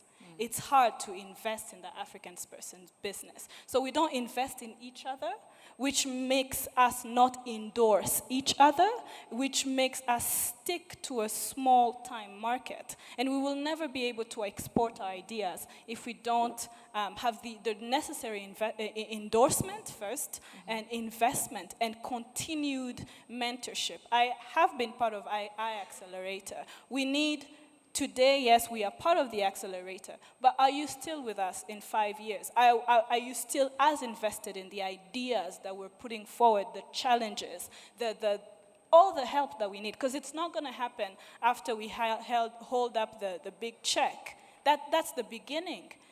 You know, we need to be willing to say, I'm going to invest in someone that in 5 years I need to see in Silicon Valley as the first African or the second or the 10th.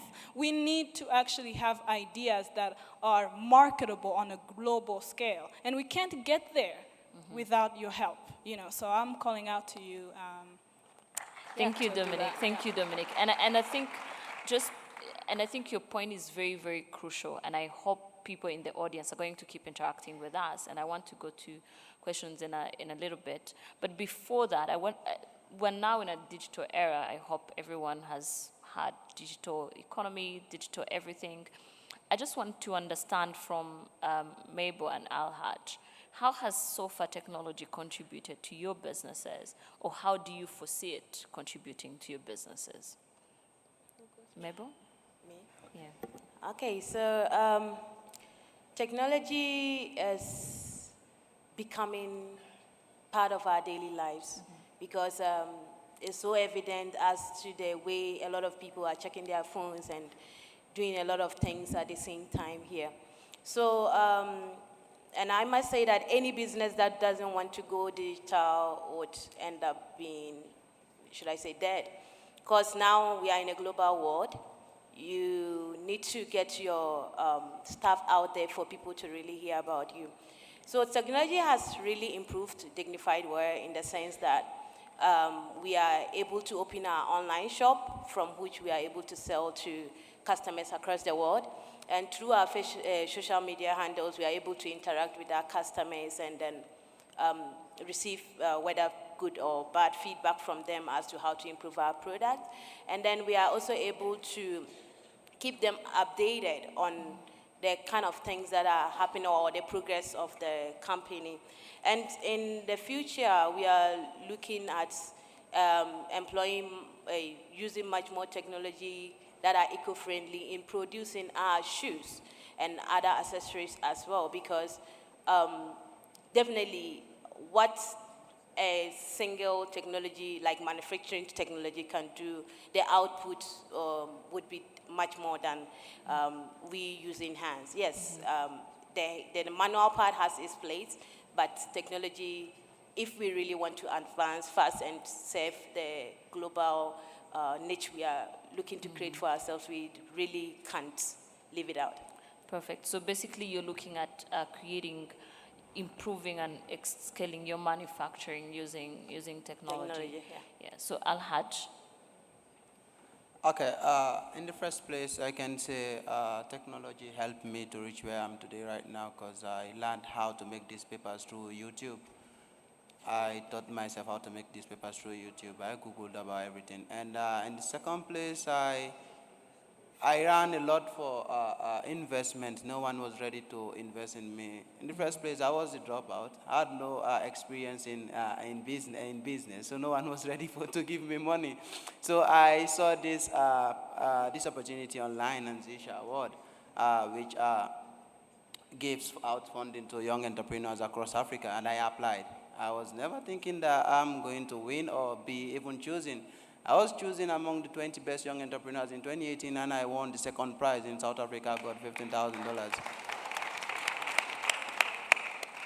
And from there, I took technology by, I'm working with somebody right now. We are going to launch our app soon. You can take a picture of your plastic waste or your coconut shell waste, and take a picture, upload it on our website or our app, so we can come collect it and later transform it for you to money. So we are in, you can be able, now you are not going to take your trash somewhere. We are going to collect it and transform it for you to money. So you make money out of your trash.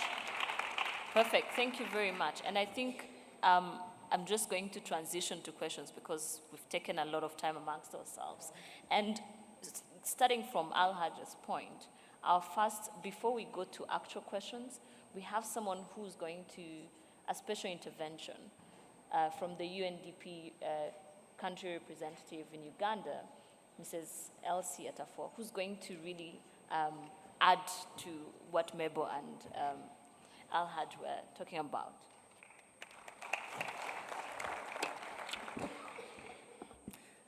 Good afternoon, everybody.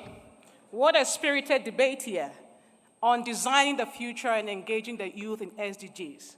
I mean, this is fantastic and amazing. I was listening in very carefully as the conversations were going on, and I thought I would want to situate it a bit more in terms of why is it important to design the future with the youth. A couple of things. We have 1.8 billion people who are youth. 90% of them are in developing countries. In Africa, we have over 200 million people who are youth. By 2030, it will increase by 40%. By 2050, it will increase by another 50%.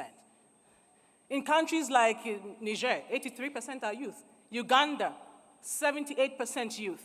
It means you cannot do business without the youth. It's no longer an option, it's an imperative. So when we talk about leaving no one behind, we are talking about the youth. So a couple of points in reflecting the way forward and what we need to do. One of the things is that we need to engage the youth in where decisions are being taken. It has to be people-centered. And one of the things we are doing in many countries, including Uganda, for example, national development plans, which is going to set the vision for a country, we are making sure the youth are around the table. And in Uganda, for example, we ran a couple of breakfast series with partners in the UN system, and it was incredible what the youth were telling us. They said in Africa, 70% of our population work in agriculture, but you need to make agriculture a business. We can no longer work with hoes and cutlasses and machetes anymore, which means we have to look at agriculture differently. So engaging the youth where the decisions are being taken is the right thing to do. And I wanted to build on Julietta's point on education. For somebody who grew up in the ghettos of Ghana with very restricted expectations, and I mean the ghettos of Ghana, it takes education to empower you, to take you out of that restrictive expectations, and to make you a resident representative at some point in your lifetime. So I'm just telling us about the importance of empowering the youth, women, boys, girls. It is very important. The third point I wanted to talk about, I wanted to build on the points that the panelists were talking about. Designing the future also means how we strategically use data and analytics. We are in an age of mega trends. We know the rise of technology is with us. Artificial intelligence, robotics, automation, so many things are happening. We need to think into the future. What is going to be the future of work for the youth? In 10 years' time, if you take the judiciary system, for example, clerical work maybe would be the past thing. So how are we positioning the youth to be ready for the future of work? And we need to look at mega trends. What is happening? Technology, globalization, urbanization, these are trends we need to use to inform decision-making. The other thing is on big data. And I think sometimes people underestimate big data. We're talking about social media, we're talking about so many other things in terms of big data. And we know for countries are beginning to use big data to inform decisions and investments. Take the case of Uganda again. I'm sorry because I'm being Ugandan here, I've been leaning to that a bit. We have, for example, a lab that we call Pulse Lab. For 6 months, they were just trying to draw information from the radio on what people are saying and using that data to inform decision-making. So again, we have to look at data analytics to inform that. That is very important. Fourth point is looking at integrated programming and projects when we are doing our designs. When I hear Alhaji talk, for example, he talked about carrots, animals, solar. These are not different things. If you look at the value chain, and if we want to build a value chain around that, we need to look at the interlinkages between agriculture, for example, and energy. He can use the droppings from the animals for his agriculture. He can use it for biodigesters to produce energy. So we can't be looking at one solution to one problem anymore. Designing the future means looking at the interconnections among the Sustainable Development Goals, and that is very important. The fourth thing is about innovation and learning. We've heard so much about accelerators, hubs, and all that. But it's important to say that we cannot do business as usual. It has to be business unusual. We need to be able to find where the accelerators are to move forward with development. You take the case of UNDP, where we have 60 accelerator labs all over the world, a couple of them in Africa. We are using the accelerator labs. It's not a physical space. We are just looking at where the accelerators are in terms of moving the development agenda forward, but also designing the future ahead of us. And in the case of Uganda, for example, we are using the youth unemployment. We churn 400,000 people a year from the university. Only 25% of them have jobs. So what are you going to do with the 75? We need to be creative about how we address youth unemployment. 2 quick points. One on investments. Again, we're all talking about investing, which is a good thing. But we also need to look at how we de-risk investments. Why don't people want to be in the agriculture sector? It's too risky a business. Or tourism, or trade. So yesterday when His Excellency talks about pre-investing in some things, he was actually talking about de-risking investments. And designing the future and linking youth to SDGs is also about de-risking investments. But it's also about providing incentives. It could be of fiscal nature. And I get quite troubled when people are coming, we give them tax holidays because they're coming from abroad and they're investors. But then we have people in our country, we have youth in our countries who don't get the same incentives or tax holidays. So really, designing the future for me, we have to look back at some of these things. What are the incentives which can catalyze a young person to become industrious? This is the conversation that we need to have in the region. So, I know that a couple of people have points, so I will not go too much into that.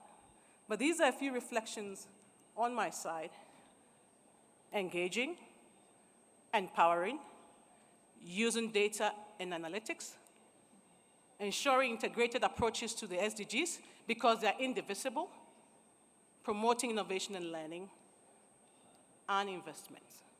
And on investments, I wanted to tie that to financing as well.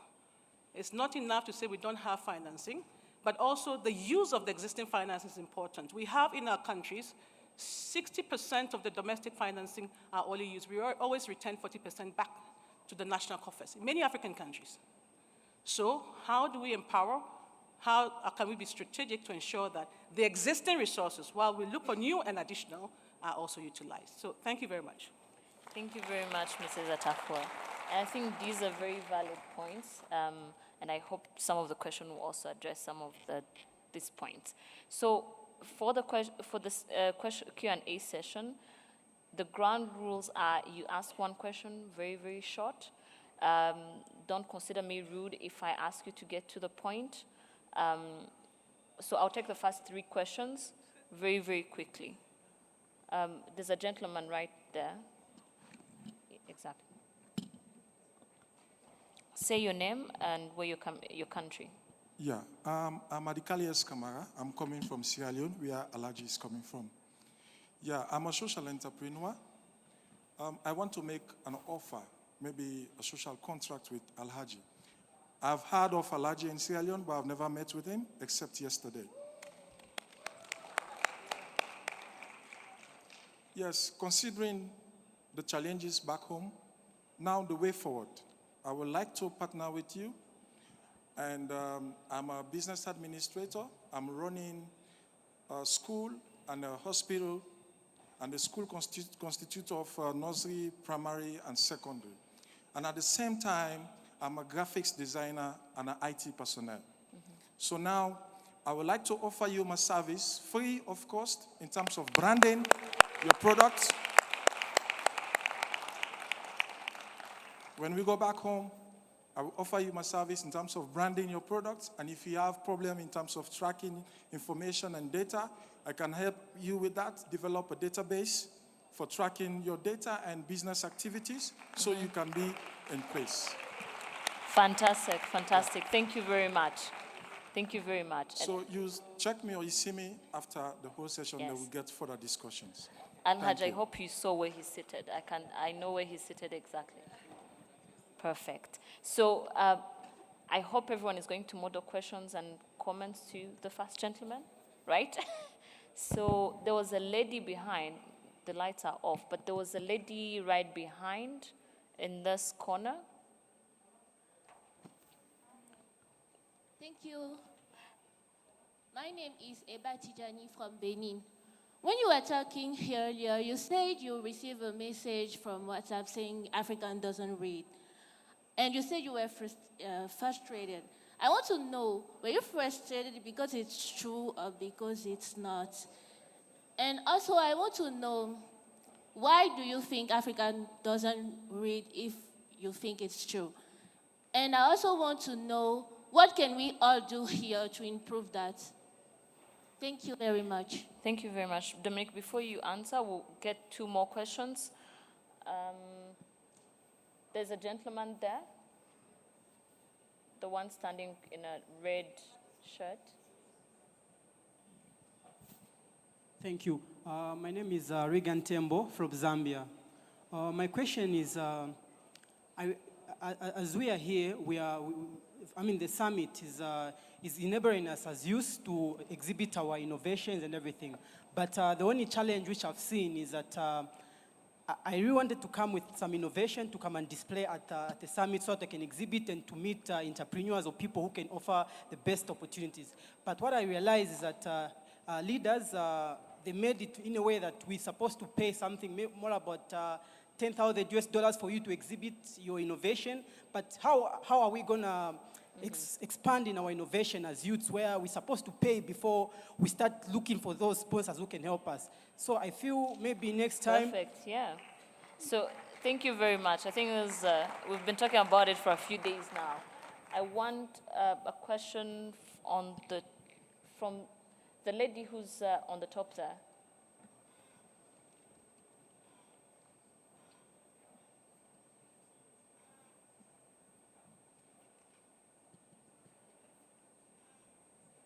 Thank you.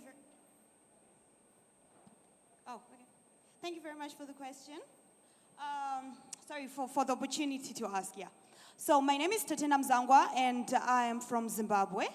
And when you talked about briquetting, that was something that really got me interested, because personally, we are also working on briquettes, producing briquettes from waste. So the question that I have for you is that you mentioned that you're making use of plastic waste as you're producing your briquettes, and thereby you're solving the problem of waste and the plastics accumulation. But at the same time, during the production process, how are you managing to stay on the sustainable side of you in terms of the environmental friendliness? How are you staying on the environmental side? I don't mean to ask on the technical side as such, but the sustainable side. Yeah, the sustainable side, yes. Thank you very much. So let's answer these 3 questions. I'll start with Mrs. Aona about the exhibition. I think UNDP can support us, or do we have any? $1,000. But my colleagues, I'm sure, have heard and taken note, and we'll try and sort that out in the future. Perfect. So next year, let's see improvement. Dominique, you want to answer what can we do? Yes. So one of the things that I've learned in my journey as someone in the education and reading literacy sector is that we need to also decolonize the way what we call education or being educated. It's very important it's a very important learning that I had, you know. The fact that Africa, sub-Saharan Africa in majority has been an oral culture does not mean that we were not educated. Yes, we don't read. There was a lot of ways that we have been sharing information for centuries and centuries. There is a way to go forward, which is why we are now coming into digital creation. We're coming into writing and communicating with the world, because globally we've opened up. So one of the solutions has been to collect first a lot of the oral stories and ideas that have been passed down from generations, to collect them and put them into a database. We are going digital in 2 months, so I'm very excited about creating a space where all of that will be collected, but also encouraging people to appreciate the written word. It has been a learning, right?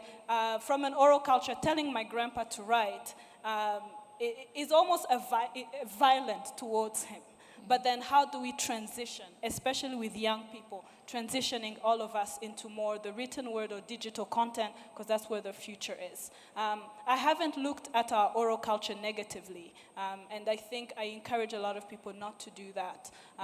But then moving forward towards a more global future, I think we need to create more written content and more digital content. Thank you, Mr. Yu. Yeah, I just want to contribute a little bit to this. You know, Dominica, I hear you, and I think I understand what you're trying to say. But I think it would be wrong to say that, you know, Africa is all about oral literature today. I was a student of African literature, and it changed my life.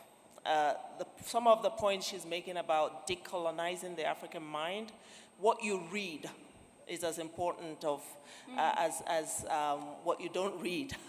And in my time, we were able to go from English literature to literature in English. So most African writers had to write in English, but it didn't mean that they could not convey their culture, their experience, and their reality in a foreign language. They struggled to do it, but they did it. And I don't know to what extent African writers are part of the curriculum of this generation. It was in my generation that we studied the Chinua Achebes, the Wole Soyinkas, the Ngugi wa Thiongos, the Amata Idos. These were African writers. This was not oral literature. This was written literature.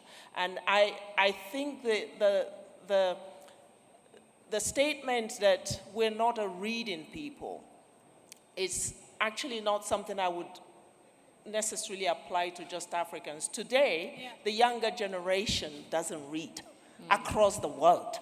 You know, it's not an African thing. It's an epidemic that people in all parts of the world are struggling to get kids to read. And the initiative that you've taken to do it here is obviously one that is noble. But I would challenge all of you. How many people here have read any African literature? Younger people. Okay, so quite a lot. I think it's important to expose yourself to the African experience of literature. It really does help with that decolonization that Dominique spoke about. Thank you very much. So, Alhaj, to you. How do you stay on the sustainable side of? Okay, in the first place, we are not using the plastic to produce the briquette. We are using coconut shells to produce the briquette. The plastic will be used for, we'll be using it to, we will be recycling the plastic to produce chairs and other furnitures for schools and other institutions. So it's about to be launched in 2 months, maybe or early January, but we are not using plastic. We are using biomass waste to produce our briquette. Okay. So I'll take 2 last questions. Yes?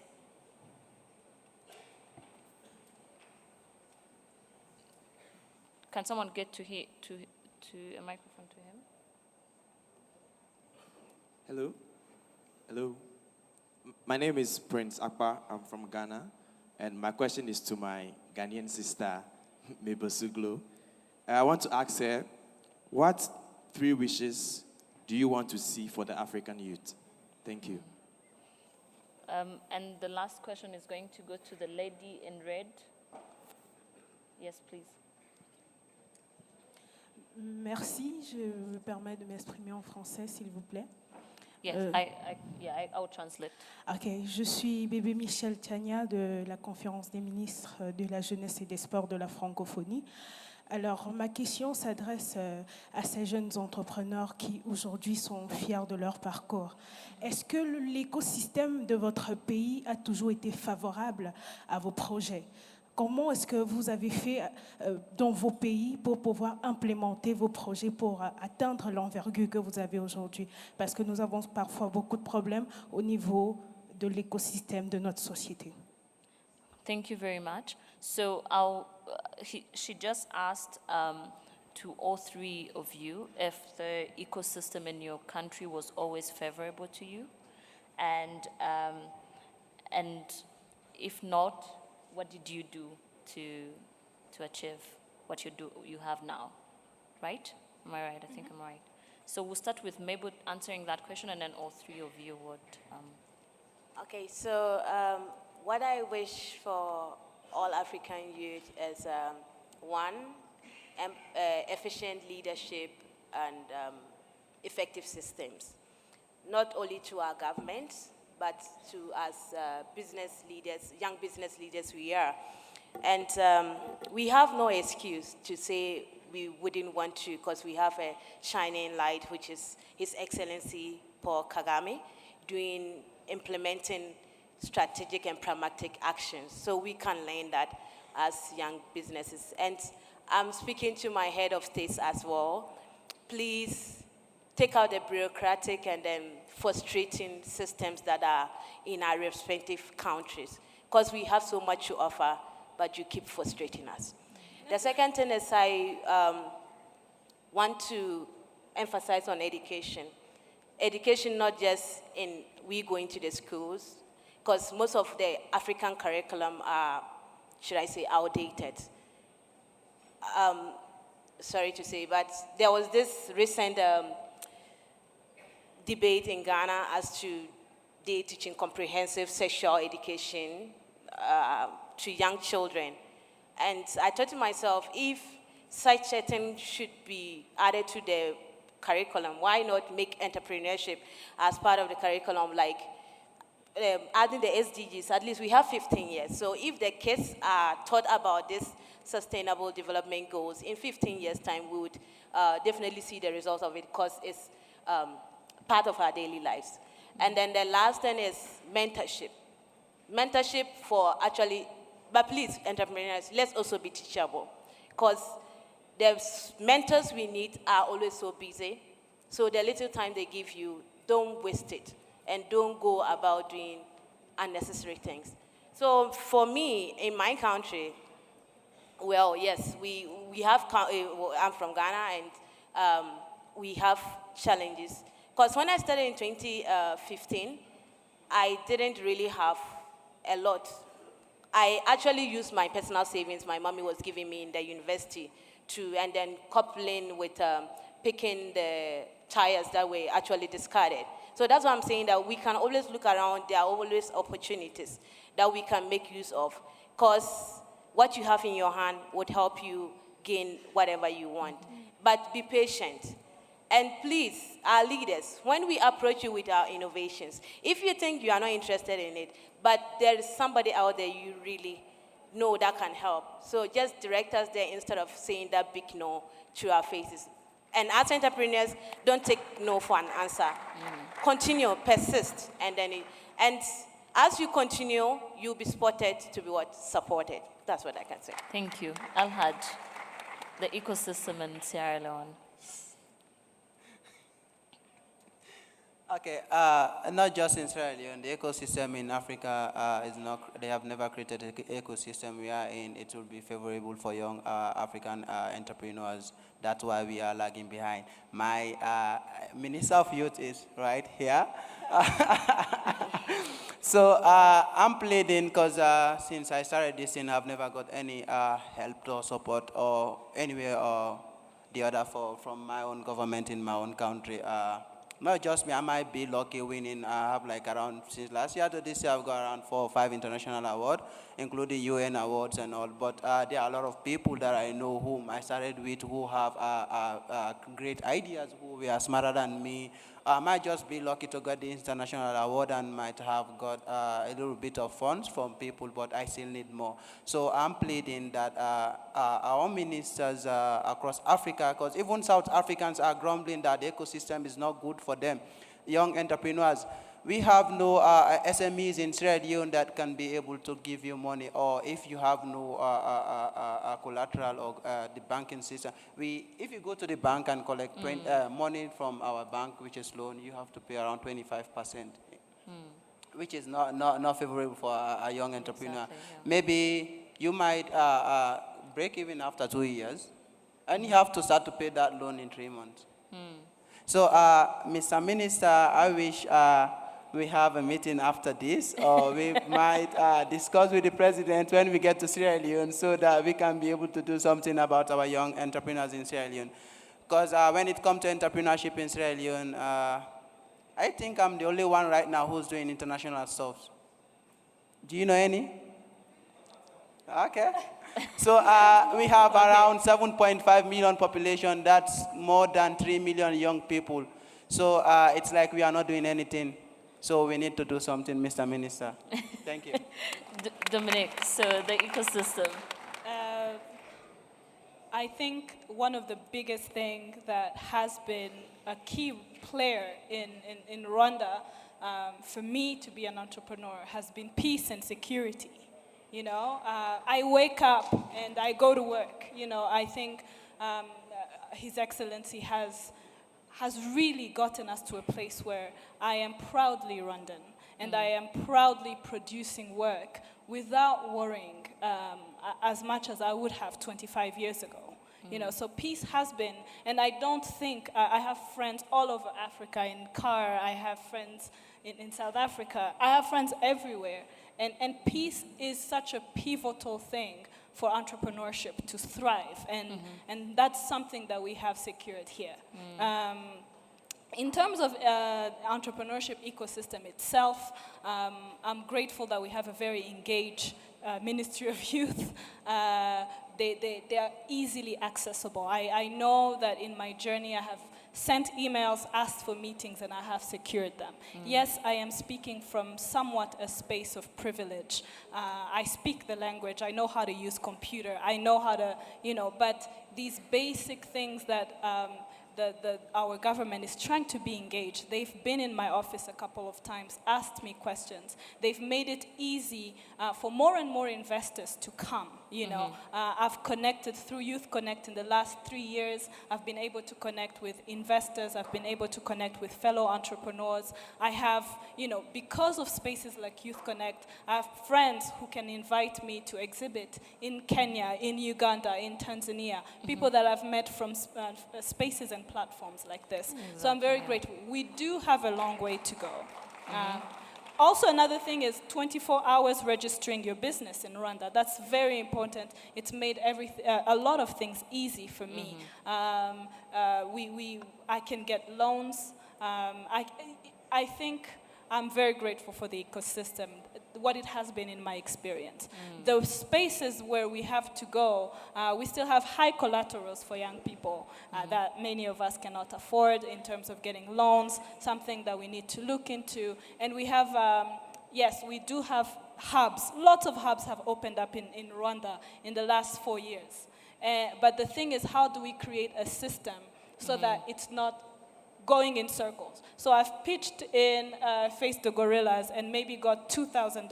$2,000 is probably going to sustain me for 2 months. That means I have to go pitch for another again and again, and I keep circling around. So my submission to the key players in Rwanda is make it a cycle that go, you know, I've graduated, I am now deserving or able to go to this next one and this next, instead of circling and circling. it's created some harms in terms of, an NGO launches a competition. I did not have an idea, to in line with that competition, but I will make one up just to take advantage of that money. And because, and it's just this circling around and around that has been very dangerous. So how do we make sure that these ecosystems work together for it to go on a gradual growth rather than just staying in circles? So that's the only, Towards enabling scaling.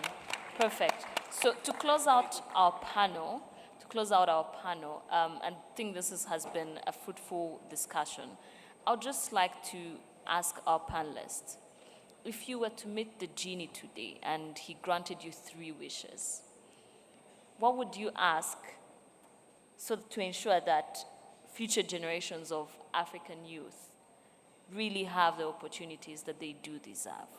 And I'd like to start with Dr. Onabanjo.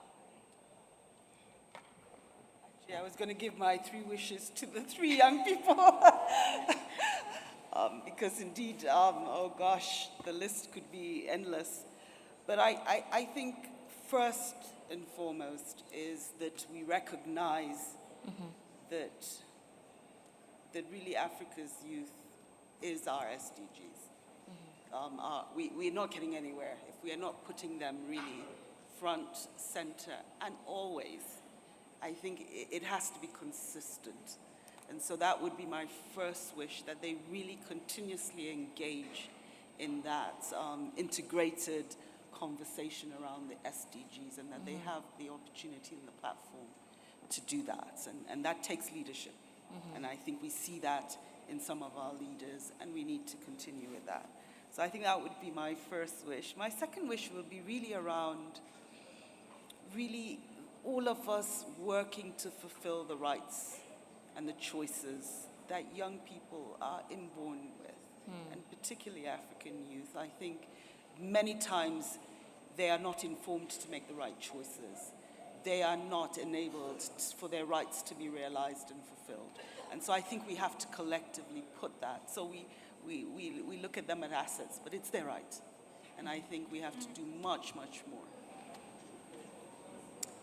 And I think third is for the African girl child. For UNFPA, the 10-year-old girl is what drives us, is where our passion sits. And to be able to ensure that her full potential can be realized is all we do every day. And as a UN system, we do that as well. But I do think there are so many things that continue to put back and push back the girl child. And that vulnerability and that protection and the dignity and the spirit that we want to see, and the investment and the real effort. I was appalled by the thought that I can't give you a business because you're a woman and you're going to get married. We should, that mindset is in the past. Exactly. So as we think about the future, those would be my wishes. But really, thank you, because this has been very enriching. Thank you very much. So I'll go to Mabel. What would be your 3 wishes? So my 3 wishes, I think, are still the same. Empowered youth with opportunities. Opportunities to access finance, opportunities to be able to speak to our dignitaries. Yes, you have the opportunity to write to your Ministry of Youth, and then you are responded to. But in my country, you wouldn't even find any email to write to. And the second thing is provide us with the right kind of roadmap. That is by listening to us. Because we youth, we have a different kind of voice and, should I say, exuberance. Allow us, talk to you, listen to us. I'm happy that Mami said she really understood what Dominique was saying.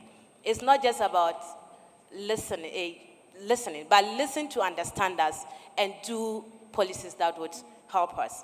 And the third one is to see an Africa that there are no trade barriers, there are not trade restrictions and movement amongst the African country. Because if we indeed rise as Africa, we have to buy and sell and interact amongst ourselves, just as other nationals are doing. Thank you. Thank you. Dominic, what are your 3 wishes? My 3 wishes, number 1, I think, is for the older generation to take more pride in the younger generation and endorse them, take them to that next level, tap into their networks, tap into, there's people in this room who can just by a phone call get in touch with the investor that I've needed in the last 5 years, right? Call Mr. Barack Obama, I don't know. But we need an older generation that sees the fact that you guys are leaving the earth. And we're staying. We're increasing life expectancy. Well, it's happening. In the next 30 years, we will be in the seats that you're in. And what have you left us with? And let's break it down into a more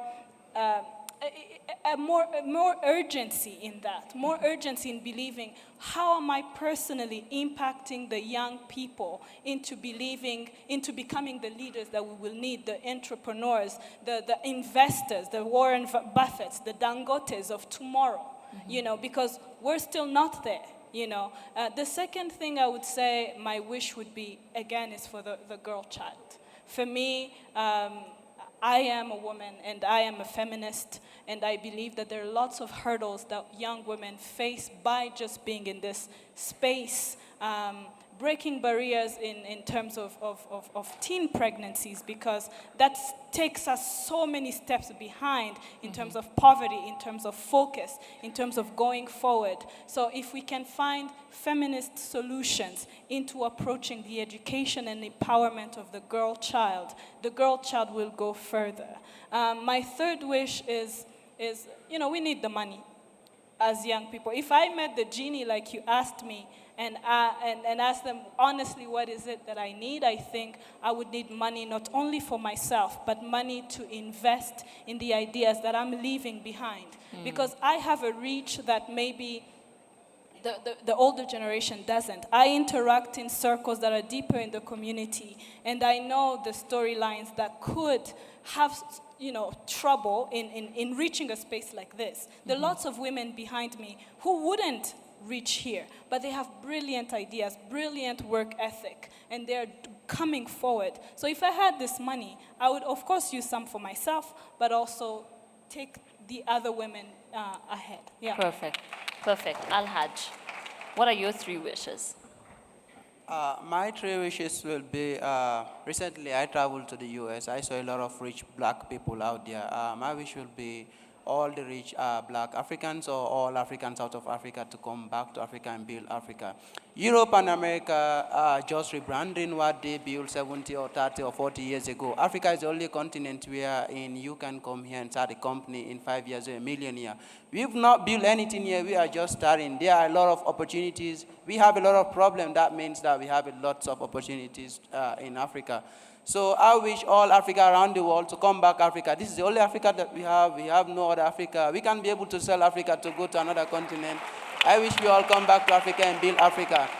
And secondly, I wish to see a border-free Africa. Could you imagine it's more harder for me to export paper bags to Ghana than for me to export paper bags to England? It's more harder for me to do that. How comes? We are all the same Africans. And the same border-free Africa.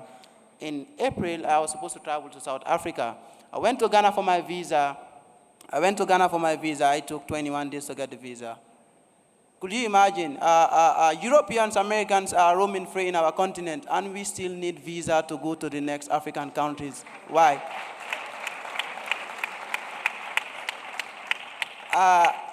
Thirdly, I wish my government, I'll start my government because I know my country more, my government, the public sector and the private sector to come together to build our countries. Because just a government wouldn't be able to build a country. We need all sectors to come together to build countries and Africa as a whole. We need private sector, we need the government sector to work together in order for us to achieve what we want to achieve. Look at Silicon Valley. America protect Apple. They protect Microsoft and other companies. We have no companies in Sierra Leone or Guinea or Liberia wherein your government can be able to protect you or loan you money or help you to go international wide or help you to excel across Africa. You were asking about whether it's favorable or not. It's not even favorable for the big companies. A white man can come to Africa and do business with the president and others because they have the money that they can use to bribe because there are a lot of... Alhaj, I think your three wishes are very, very interesting and really, really true. And I would like to close this panel with Mrs. Aouna. What are your three wishes? So I'm the lucky one. I will profit from all the wishes and say the wishes of all the panelists are my wishes. So that's, that multiplies it by 4. But really, my very first one is an Africa that believes in itself. You know, we have a long way to go there. I met a businessman, a young African businessman in Côte d'Ivoire, whose business was doing extremely well. And when I met his staff, he introduced a foreigner who he has taken as his special assistant. And when I asked why, he said, in Côte d'Ivoire here, you need a foreign face to be believed. The only reason why I'm getting doors opened is because of her. This is in an African country that we believe more, we trust more that which comes from outside than that which is within. That is going to slow us down, and that will slow down these young ladies and gentlemen who have such great ideas. So my first ask and wish is that Africans learn to start believing in themselves. The second one has to do with values. And there are so many things we could pick up from Rwanda. Many of you have made reference to them. There is a saying that those who have suffered the most have the most to give. And I truly think that out of the ashes of this country have come such gold and gems that we, the rest of Africa, can adopt and embrace. And one of these is the value systems. When Rwanda faced the challenge of rebuilding itself, it didn't go anywhere else but Rwanda. It went deep into its value systems. It took out concepts that were Rwandan, that the people could relate to, and used those concepts for its journey, for its healing. Umuhiga, what do you call it here? Umuhigo. Umuhigo.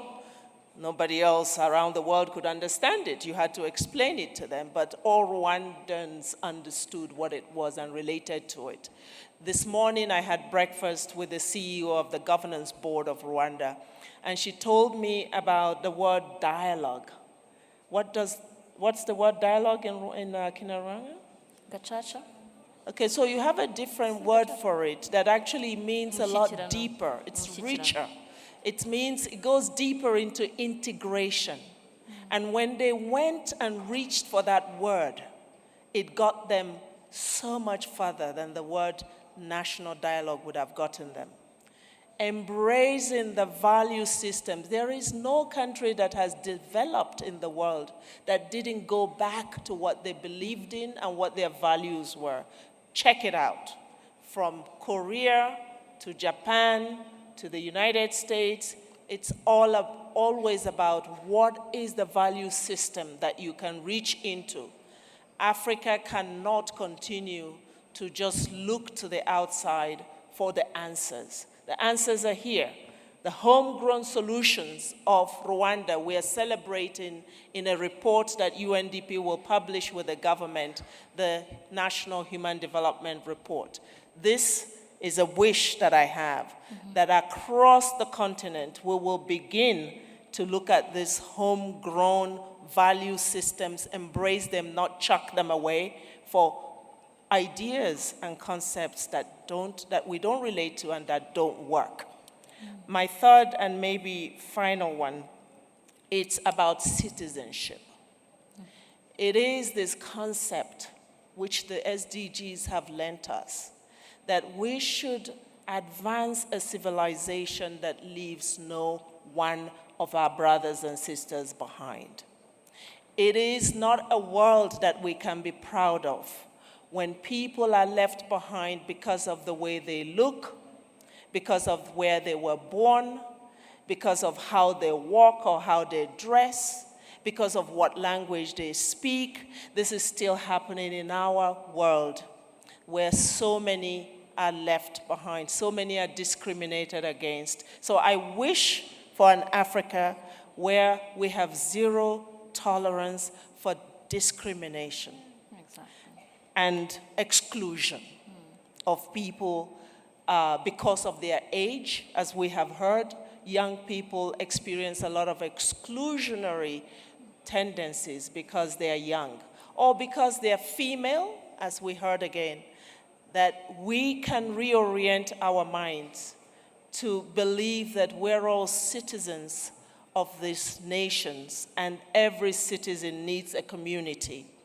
And it is through being a community that we can reach transformation. Thank you very much. Thank you very much. So, just to conclude this panel, for me, my wish would be one. The good thing is our panelists have said and wished for things that are realistic, that we can really and concretely start taking action. So my only wish is that from here on, we actually take action. So please give a round of applause to our panelists. Thank you very much for being patient and for being a good audience. Thank you for our panelists for being patient and imparting on us knowledge. And now I'd like to yield the floor to Friday to continue the program. Thank you.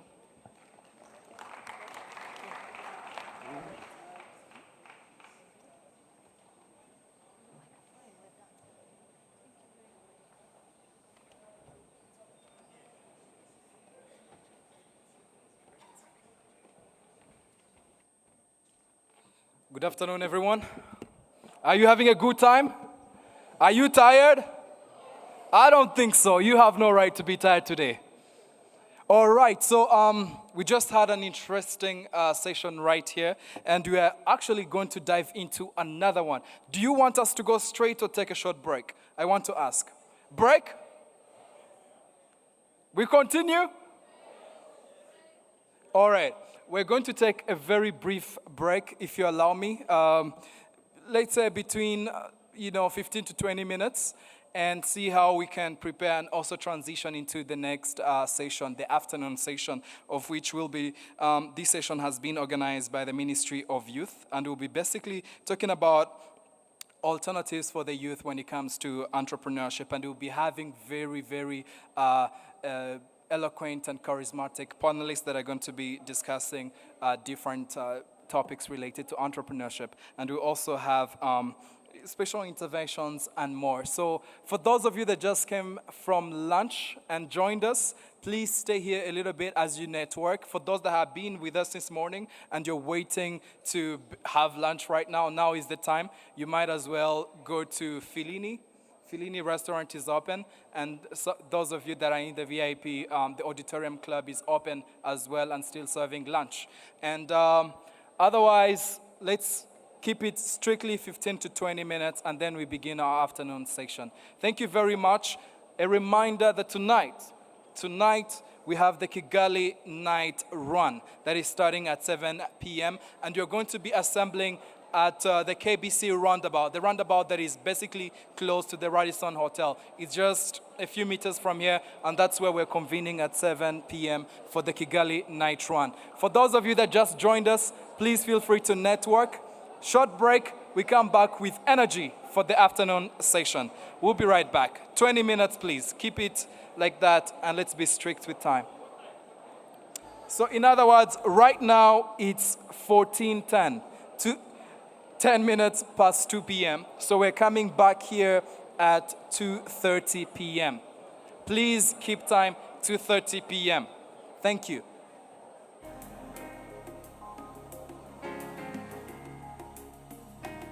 la doon toppatoo soo mënee defal ko bi lépp baax